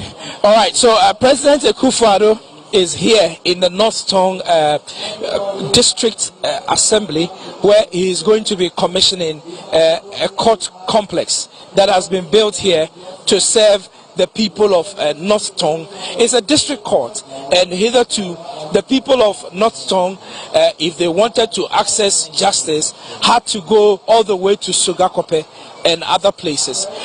But today, with the coming on board of the magistrate court, which has been built, which is just right behind me from where I am standing, the people of North Tongue have the opportunity to have their cases adjudicated right in their community without having to travel any long distances to seek justice. And that is one of the solutions that is being brought to the people of North Tongue by the construction of this facility that you are seeing right behind me. President Akufo-Addo is already seated. The processes have commenced. The introductions are going on. We are told that the chief of the area will officially welcome the president. After that, the minister for the region, the regional minister, Volta region, Mr. Lecha, will also speak and introduce the president. The president will bring his message to the people, and then after that, he will take this 100 or so meter walk to the building behind me and commission it. I can tell you that a representative of the Chief Justice, a Justice of the Supreme Court, Justice Jones Doche, is here in present, representing the Chief Justice for this ceremony, the commissioning of the court here in the North Tongue District. This is a production by the Ministry of Information. We've been following President Akufo-Addo across the length and breadth of the country, bringing you all his activities as far as his tour of the various regions of our country is concerned. This week, beginning from yesterday, President Akufo-Addo started a tour of the Volta region. Yesterday, he started the day by going to meet with lawyers in our country. All the lawyers of our country are having their bar conference in Ho, in the Ho Technical University. President Akufo-Addo was there and did address them for well over 25 minutes, talking about national issues concerning the theme that they have chosen, which has to do with Ghana's democratic experiment under the Fourth Republic, the gains, the challenges, and the prospects. And he did say a lot of things about the political process in our country. Beyond that, President Akufo-Addo visited an Agenda 111 project which is going on in South Dai, where he was impressed with the level of work that has been done there. About 22% of the work that has been done there, and then also proceeded to go to other places to visit these facilities that are all under construction. I've been joined by one of the journalists in the Volta region who has been on the tour also with the president. There have been several other journalists who have been on this tour, and he is one of them. What's your name and which of the media houses do you report for? Desmond Salatiago from City TV, City FM. Okay, so Desmond, thank you very much for speaking with us. You are a journalist here in the Volta region. You've been following the president all through this two-day tour. What are the immediate thoughts that comes to you after going through this tour? Well, so basically it's about development. We've seen the Eastern Corridor Road projects ongoing. We've seen some Agenda 111 projects also ongoing.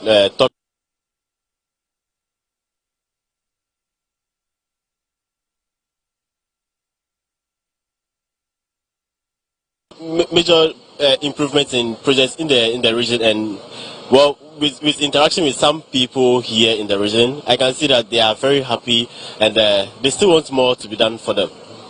Okay, so I can relate to what you're saying, and these courts, which is being constructed, I know that courts are a challenge all over our country, and you being a journalist, I'm sure you've by all means gone to one or two courts here and there.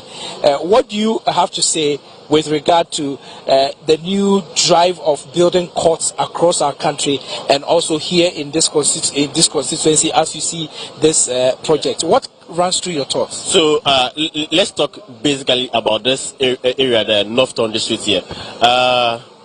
When issues of court or court issues occur that way, people have to travel all the way to Sogakope, to Ho, to deal with this court proceedings. But with this project ongoing here, or being in some few minutes to be open for the use of the public, I think it's going to help with such proceedings to come very, very fast.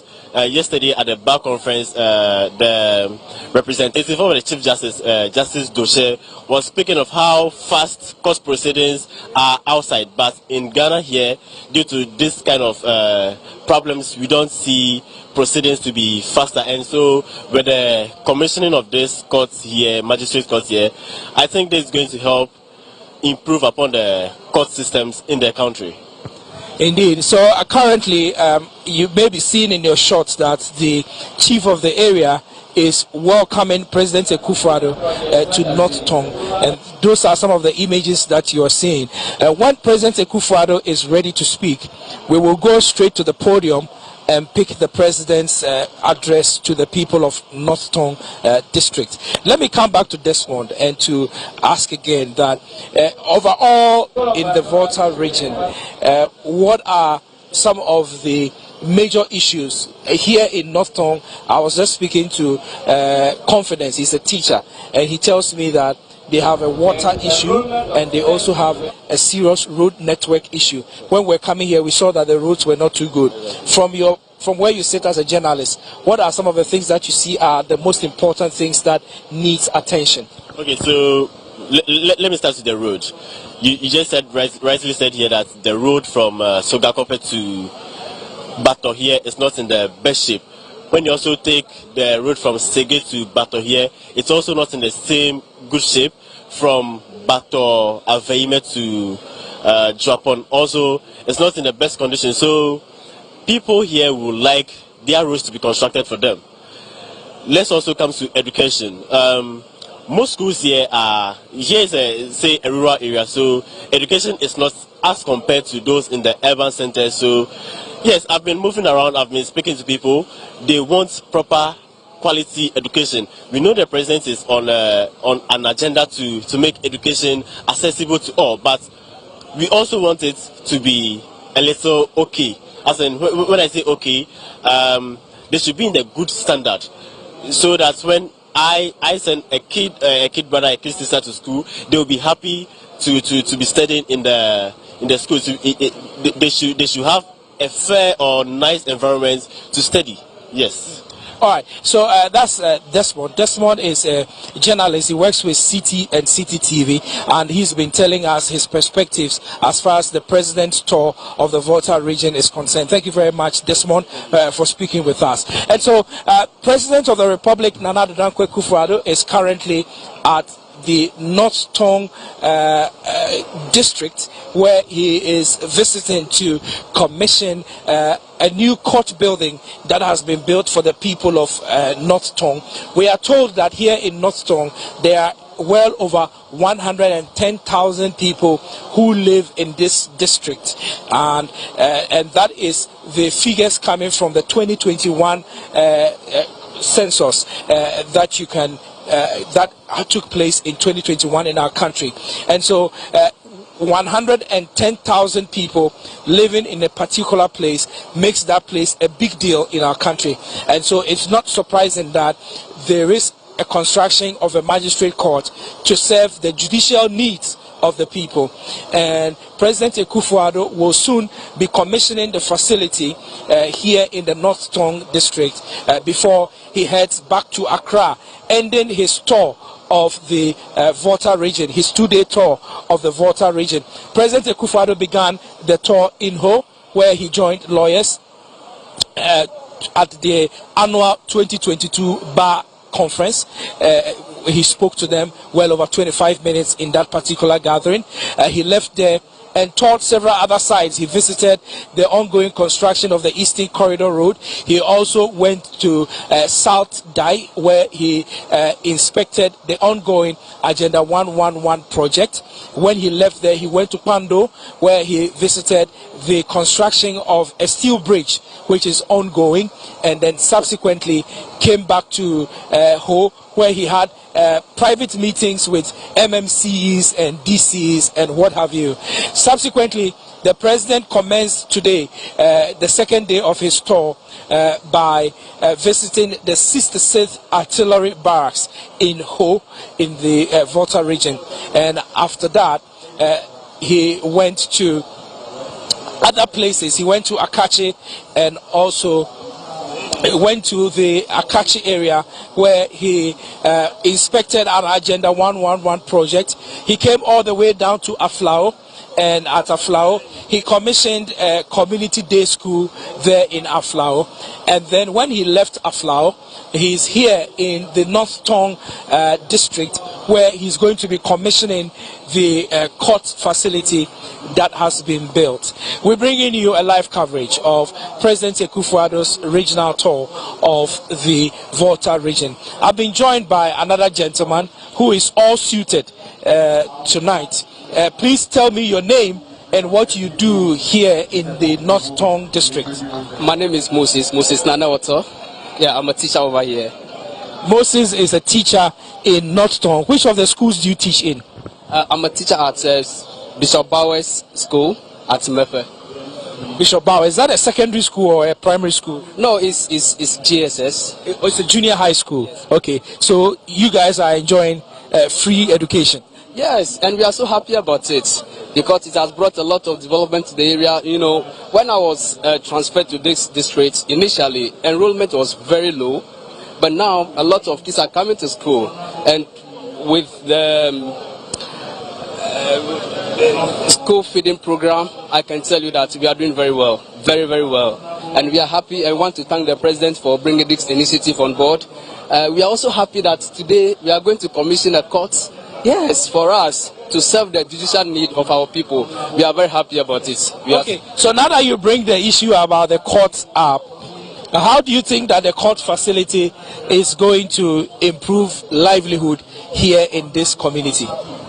Okay, let me say that first of all, it's going to serve the judicial need of the people, and also to cut down costs. You know, initially our people have to travel all the way to Soga Copper to have access to the courts, but now you are going to save that money. You are going to save that money in your pocket, and then you come here and you serve. You will be served properly.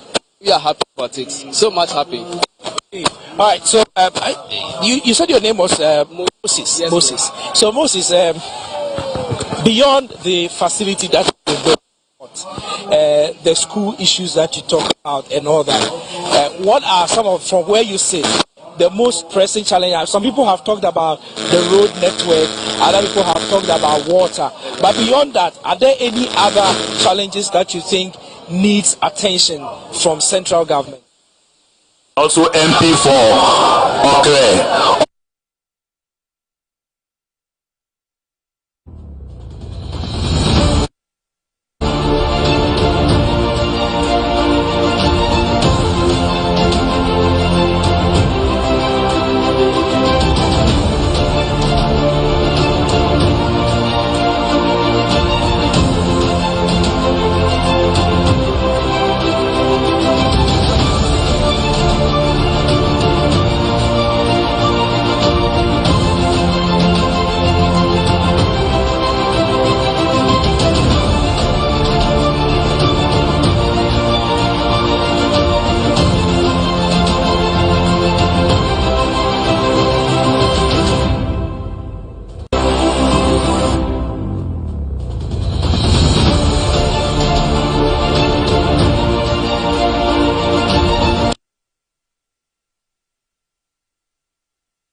About some of the projects that the President of the Republic, Nana Addo Dankwa Akufo-Addo, has been doing, and also some of the things that he believes have been done by the government for the community here. And so once the regional minister finishes his presentation, the regional minister will be introducing the president. I can see that the regional minister has introduced the minister responsible for local government, decentralization, and all that. Honorable Dan Boche. So Honorable Dan Boche has been introduced, and he is also speaking to the community now. After Boche has finished addressing the community, President Akufo-Addo will subsequently come on. We will go to the podium and pick the voices from the podium. I believe that we can pick Honorable as he speaks, and then subsequently we can pick President of the Republic. And so Honorable Dan Boche, Minister responsible for local government decentralization in our country. And I also add to what the regional minister said. Tobe is a very important person for us in the region. We have met regional House of Chiefs many times. We had workshops together with the Minister for National Security, and we had very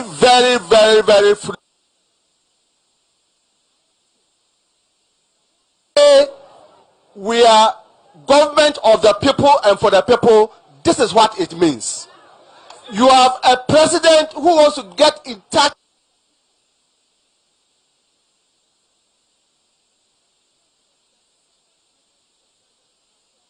when he started the tour this year. And we have gone to all these regions. We've met the people, we've met the chiefs, we've met the security agencies, and there have been exchange of ideas. So Mr. President gets to know the problem of roads, the problems of education, the problem of security. And then all of us who follow will come again and have another discussion with the people, and then we'll go and plan and see how we will meet your aspirations. So it is important. This government of MPP, the Akufo-Addo's government, the government does not discriminate. We don't send projects to areas just because they vote for us or they don't vote for us. No. We are a government of the people, and we are there to satisfy the aspirations of the people. The district director tells me that work that is going on in the market, a new market that's being built, every district goes through performance assessment. And I know that this year, North Town, they are passed. They got over 90, now about 98%. And that means that they are going to get about extra 1 to 1.2 million Ghana cedis for development in North Town. I just had a discussion with him. He will meet the parliament chief, he will meet the assembly, and they will talk about things that are needed here, so that they will prioritize and then make sure that they do it for the service of people of North Town. Not only that, we are having a court premise being commissioned here today. And I know that the Ministry of Local Government through the District Assembly's Common Fund is also having another project in Japan, which is also in North Town. So it is important that we all take note of the fact that government is distributing the resources of the country across everywhere and making sure that there's no discrimination, and the people also should respond to it. It's important that we understand what is going on in the country.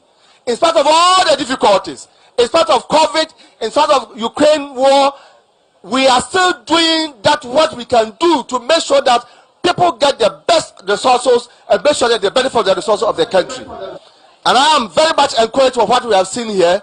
We are all encouraged. We just came from Aflao, where the president went and continued, and he has now completed the E-block.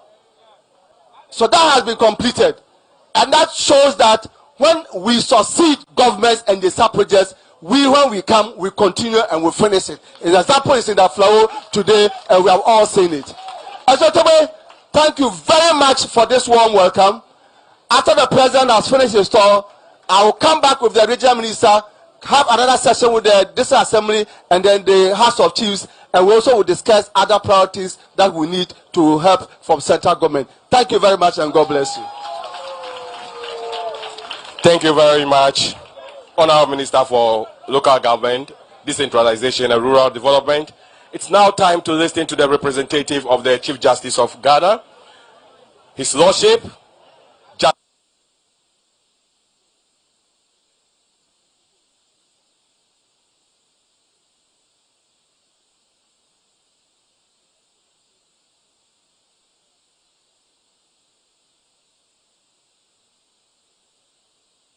Chief Justice Jones Toche, himself a justice of the Supreme Court, is addressing the gathering now. Let's listen to the Chief Justice's representative, Justice Jones Toche.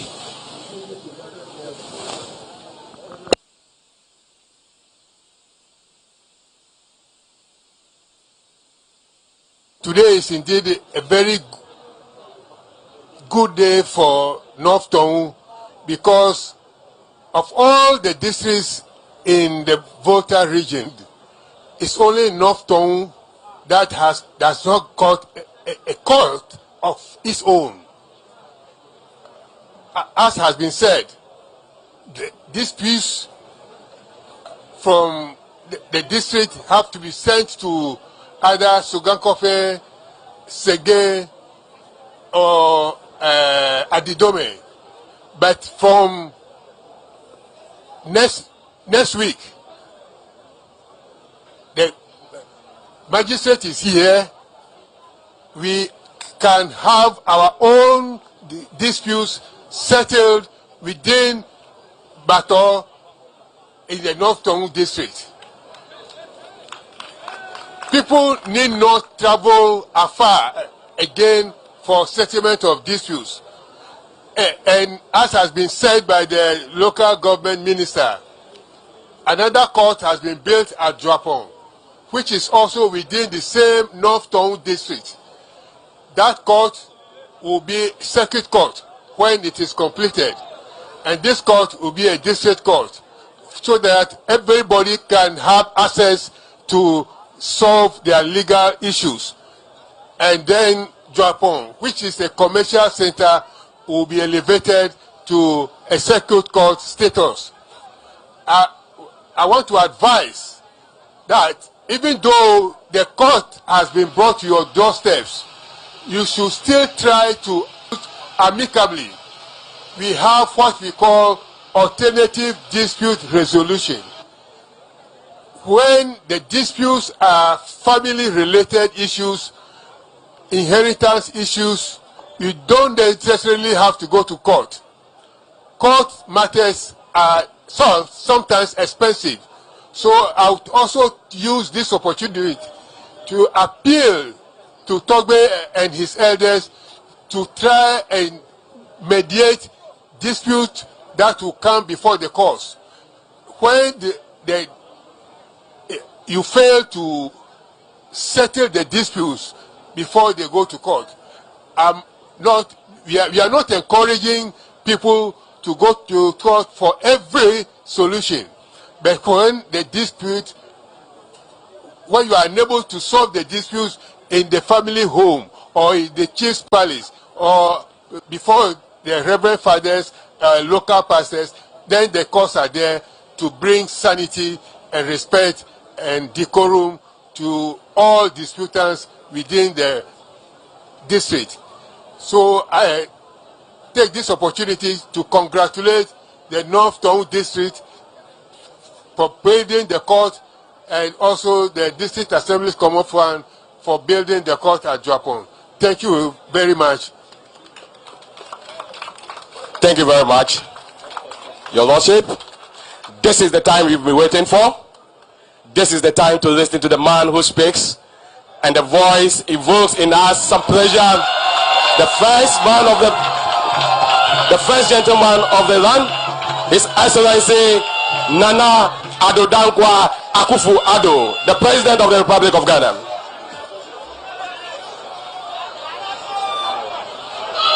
Reverend Father, Volta Regional Minister, Minister for Local Government, and Member of Parliament for Accra, Minister for Roads and Highways, and Member of Parliament for Echiwa West, Mr. Justice Jones Doche, Justice of the Supreme Court, representing the Chief Justice here,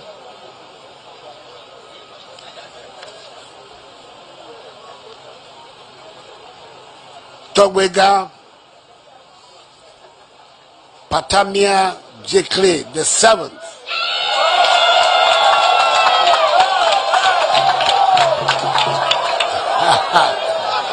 I'm happy to see that Togwe is clapping for me for getting his name right.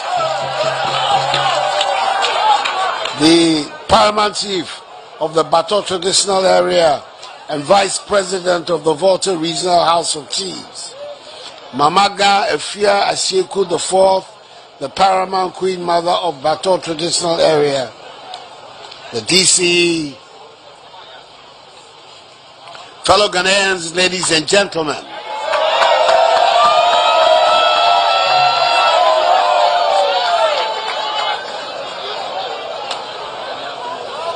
I first of all have to apologize to all of you, Togwega, for arriving late. We should have been here at about 4 or 5 in the afternoon, but we got here much later because of our program. And sometimes you get caught up in things, but it was not a sign of disrespect.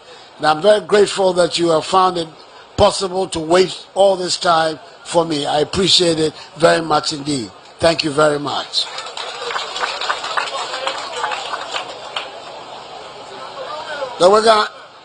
Every year I've made it my custom to leave my office in Jubilee House and visit each of the regions of Ghana for 2 reasons. One, I want to see for myself what the government projects that are being done in each region, how far.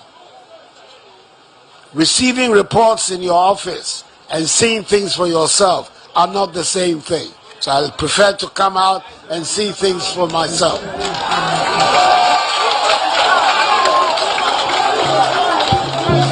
And secondly, it gives me the opportunity, like what we're doing now, to interact and for me to hear the concerns of the people so that government can adjust itself and its program to address those concerns. I begin by saying that I'm grateful for your recognition of the efforts our government is making in several areas, which you've enumerated in your speech about the free SHS policy and others. It's a source of encouragement for us when we hear respected paramount chiefs like you commenting positively about the work of government. The other matters that you have put on the table, the request for administration, block, science laboratories, all those are part of the program of the Ministry of Education. And in course of time, all these schools that are being upgraded will get these facilities.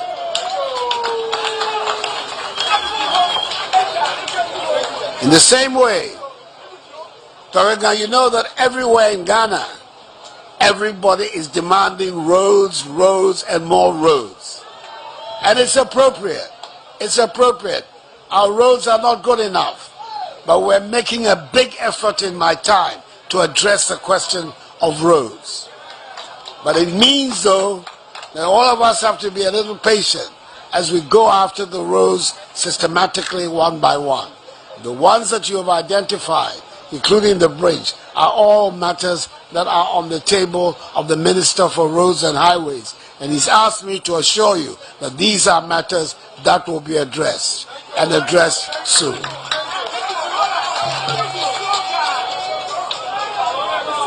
I've taken notice of the request for a divisional police command in Bato to befit the status of a district capital. This is another area where the government is working very hard to expand the manpower as well as the logistics and facilities for the police so that we can come to grips with issues of law and order in our country.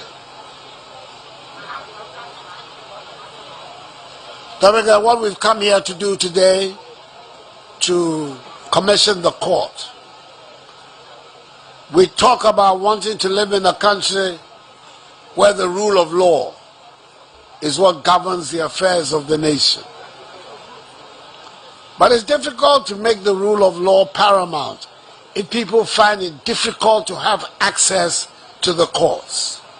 That's why, through the Common Fund Administrator, government is committed to building over 100 new courts all over Ghana, 60% of which are complete, like the one that has been set up in Japan. Like the one in Japan. It's one of 100. And the 40% which are remaining, between now and the first quarter of 2023, they will also be commissioned and completed.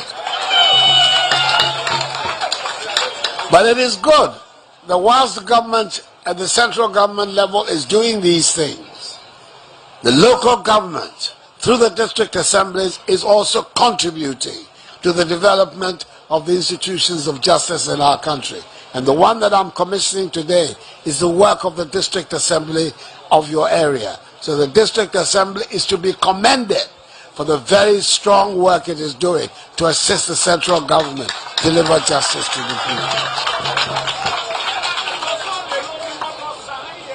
And I, unfortunately, cannot commit myself to the program on the 17th of December. I don't have my diary here with me, but I want you to know that when I get to Accra and I know it's a free day, I'm going to put Bato in the program so that I can come in.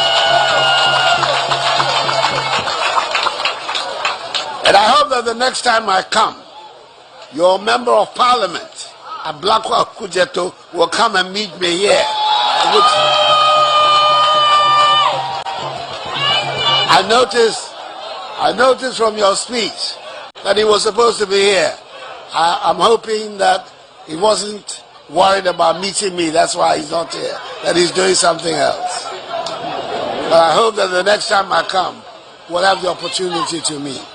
I'm very, very grateful for this warm welcome that you have given me and my delegation that have come to see you here. And once again, let me apologize for the delay in our coming. May God bless you and the people of Bato, the people of the Bato traditional area, the people here. Thank you. May God bless you all. Thank you very much. I think we can clap for the president once again. Let's clap for His Excellency. Togwiga has a presentation to make.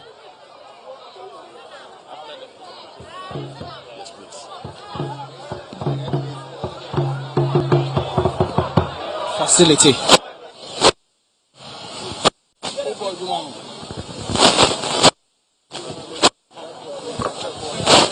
All right, President of the Republic, Akufo-Addo, has just finished addressing the ring and will proceed to commission the facility. He came here, and that is the magistrate court. In his address, the president did the people that meant to constructing all courts across the country, and the one that's been done here is going to be the last.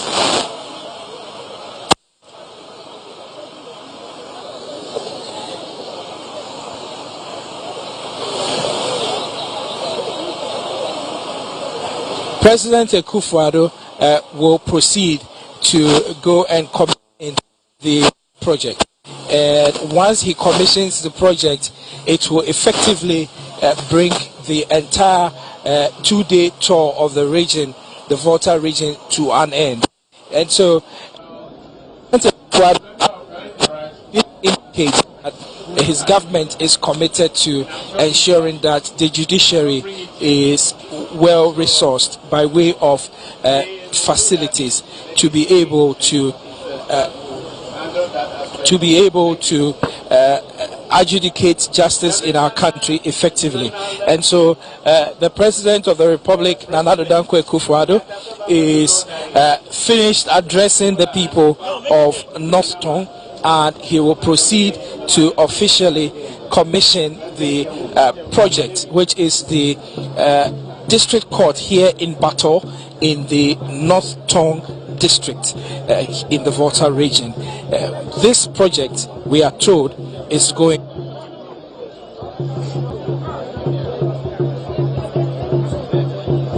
a way of the adjudicating of cases in the country.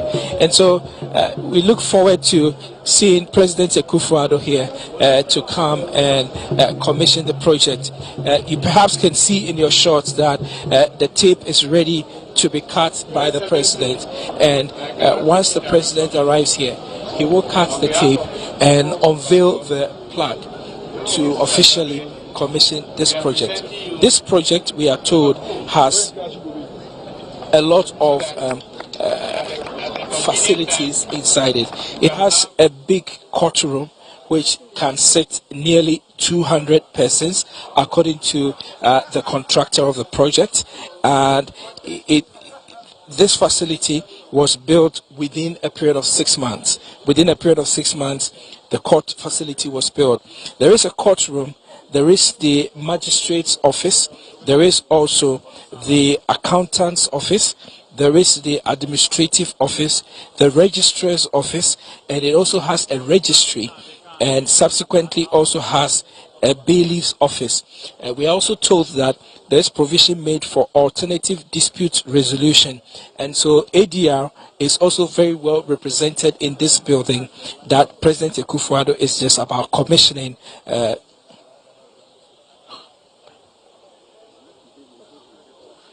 So President Akufo-Addo will take the perhaps 50 to 100 meter walk to come and commission the facility. All is set here. The security officials are ready, and the president will be making his way into this facility to commission it officially. Let me tell you a bit more about this court facility. We are told that it is going to be a magistrate court, which means that it's going to have a magistrate sitting here and adjudicating matters that fall within their remit. We are also told that in another side of the community, they also have another court which has been built in Japan. And the court in Japan is going to be a circuit court, which will perhaps also have high court jurisdiction. And so these are the facilities by way of court facilities that are being done across the length and breadth of the country. The people of North Tong have the opportunity to benefit from this ongoing project. These projects, we are told, are financed by the District Assembly's Common Fund. And so the project, which cost about 480,000 Ghana cedis, 777, was purely financed by the District Assembly Fund. And that is how this project was funded. According to the contractor, when we spoke to him, he said that funds were made readily available, and so the construction of this facility you are seeing here was done within a period of 6 months. And that's because financial resources were readily available, and because of its availability, they were able to execute the project within the 6 months time constraint that they had to build the facility. The facility, as we are seeing it, has a courtroom. We are told that the courtroom can sit about 200 persons at a time. So 200 persons can sit at a time in this court facility, this magistrate court, which has been built here. And beyond the 200-seater facility courtroom, we are also told that the project also has offices for the magistrate who will be sitting here in this court. So the magistrate has his chambers where she will be sitting to do her work outside the courtroom. And the facility also has account office.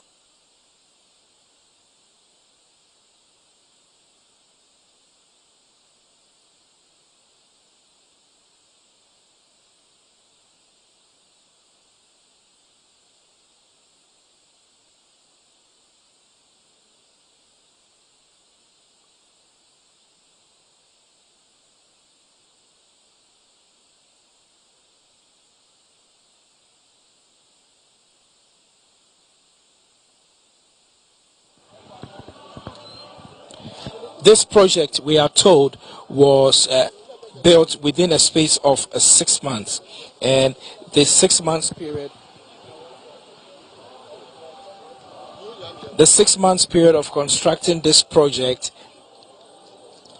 emphasizes the fact that once resources are made available to contractors, they are capable of executing their project within the time space that they are given to do same. As I speak with you, the national anthem has just been played at the grounds, which means that the way has been paved for President Akufo-Addo to proceed to these grounds to do the official commissioning of the magistrate court here in Bato in the North Tongue district, where the facility has been built. This facility is going to serve as the main adjudicating house of cases here in this particular constituency, the North Tongue constituency. And it will help stop the process where whenever a judicial issue arises, the victims or accused persons have to proceed all the way to Sugakope before they get their matters dealt with. President of the Republic, Nana Addo Akufo-Addo, is currently taking the walk all the way to this court complex where he is going to be performing the commissioning. And so President Akufo-Addo, in the company of the chiefs of this area and also the representative of the Chief Justice, Justice Jones Doche, and other officials are walking towards this facility to cut the tape to officially commission the North Tongue court facility.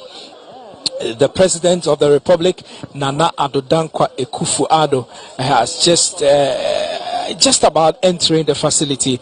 I can see him just about entering the facility. You can see in your shot that President Akufo-Addo is just walking majestically into the facility to commission it. He is in the company of Justice Jones Doche, the District Chief Executive for the North Tongue constituency, and also the other officials who are hearing guarded assisting the president to do it. So President Akufo-Addo is right there and just about cutting the tape to commission the facility. This is a live coverage of the commissioning ceremony of the North Tongue District Court, which is a new facility that has been built by government for the people of North, or in their judicial needs, if I can say. And so, yes, President Akufo-Addo is here, and in no time he will be cutting the tape to symbolize the commissioning of the project. The project has a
President Akufo-Addo is currently inside the courtroom where he's being shown around with showing him the facilities that are here. I can see in the courtroom that it's fully air conditioned. It also has about 4 different standing fans. There are benches or pews for justice seekers, persons who attend court. There is also a space for lawyers to sit, so that is the bar, and there is also a bench which will serve the magistrate in his adjudication of cases. I can also see that there's a box for witnesses who will be coming to the court, and there is also other facilities here in application in the country and here in North Town. Having been to most of the high courts in our country, I'm just comparing what I'm seeing here to what I see in high courts in the law court complex in Accra, and I can say that they appear to be very similar. For now, I don't see the installation of equipment by way of computers, recording facilities and all that, but what I do know is that probably those facilities will be coming. President Akufo-Addo has just finished commissioning and engaging with some of the officials and asking them a few questions that may be bothering him, and that has been done, and so I can see that the officials are turning to exit the court premises. Now this commissioning process of President Akufo-Addo of the North Zone Court is effectively over. President Akufo-Addo has commissioned the facility.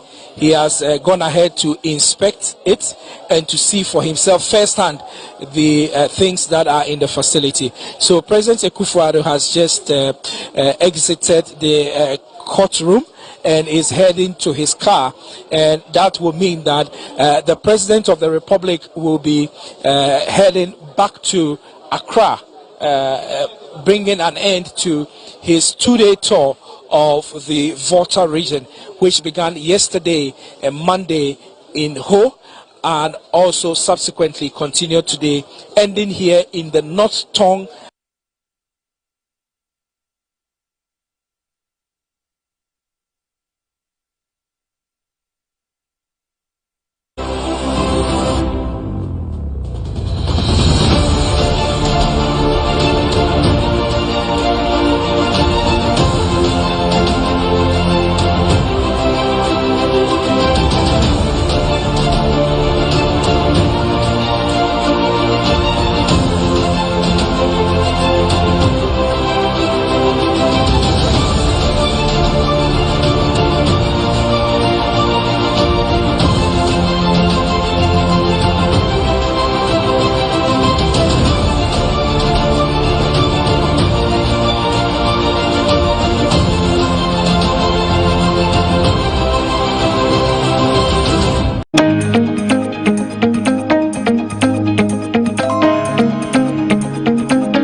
If she assumed a girlfriend role, do you just confer the title on her? Or in case of anything, can she say that, of course, I performed all that duty, no. So... The question is, did I ask you to be my girlfriend? Did I ask you to cook for me? Did I ask you to sleep with me? Right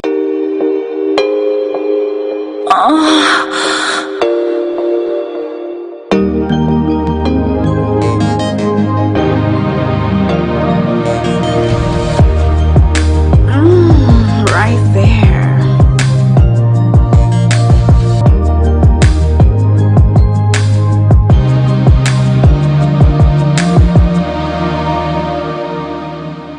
Green is the green light. A little birdie told me that most people do not obey the traffic sign of light. Yes, when your man or woman say stop by giving you the red light, you interpret it as green means go, or amber to just claim that they are indecisive. But no is a universal language that should be respected by all. This is your favorite 18+ show, Moons and Cuddles on GhanaWeb TV. I am Paula Amabruni. We'll be right back after this break.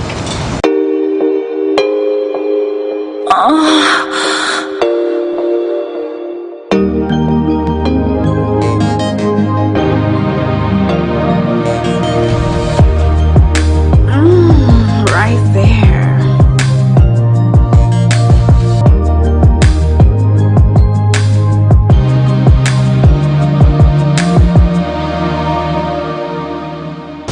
Welcome back. This is Moons and Cuddles on GhanaWeb TV. Today's a special edition. Yes, we're going to discuss the signs. Some people say that when you're in a relationship, you might be in the relationship alone because it's not formal. There's no formal word to say, okay, we've kickstarted the relationship, but in your head, it is a relationship. And also sometimes too, when you meet up with your partner, maybe you are not in for sex, but they claim that, oh, the sign, just because you accepted in multimedia journalist. Elliot, you're welcome. Thank you very much. First time on my set. Yeah, I'm a fan of your show. I've been watching you, following you on YouTube, reading your stories on GhanaWeb, interesting guests, and I think it's a great show. We're going to have fun. We would. You have to defend the men because everything lies on your shoulder. Why not? I'll carry it proudly. Okay, great. I'm not doing this alone with Elliot. I have with me here Stella Sogli. Stella is a journalist. Stella, you're welcome. Thank you. Yeah, it looks like more of a journalist kind of thing. Yes. So we're going to educate, entertain, and then give out the... Yeah, we've been hearing a lot of things on... No is no. You don't have to miss Period. it. Period. End of story. Okay, let me start with... They say ladies first, but let me just put that aside and let me start with our gentleman, Elliot. I want to find out... should every relationship's boyfriend, would you be my girlfriend situation, or maybe when we cook, you clean, you do the girlfriend or boyfriend duty, then that's it? No. It's, personally, I think that every relationship should start formally. Because it's a formal contract. Relationships are different. Friendship can start without any formal notification, but when it comes to a love relationship, I feel it should start formally because of the characteristics that come with it. In love relationship, people would want commitment, people would want respect, people would want to be entitled and whatsoever. And you can't be entitled to someone when there is no official agreement. Kickstart something, or you do the... I don't want to use the Mr. POP thing. I don't want to use that term. But then you just wait till things settle, or maybe the appointed time.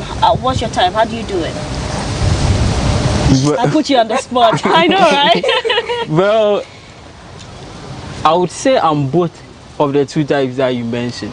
I'm not the type that would go straight to a lady and say, well, I'm interested in you, I want us to start a relationship. I like to study. That's the thing. And you think this lady is interested in you for you to propose and then you be bounced. I hate to be bounced. I hate to be rejected. So I would make sure that you are in for it. So if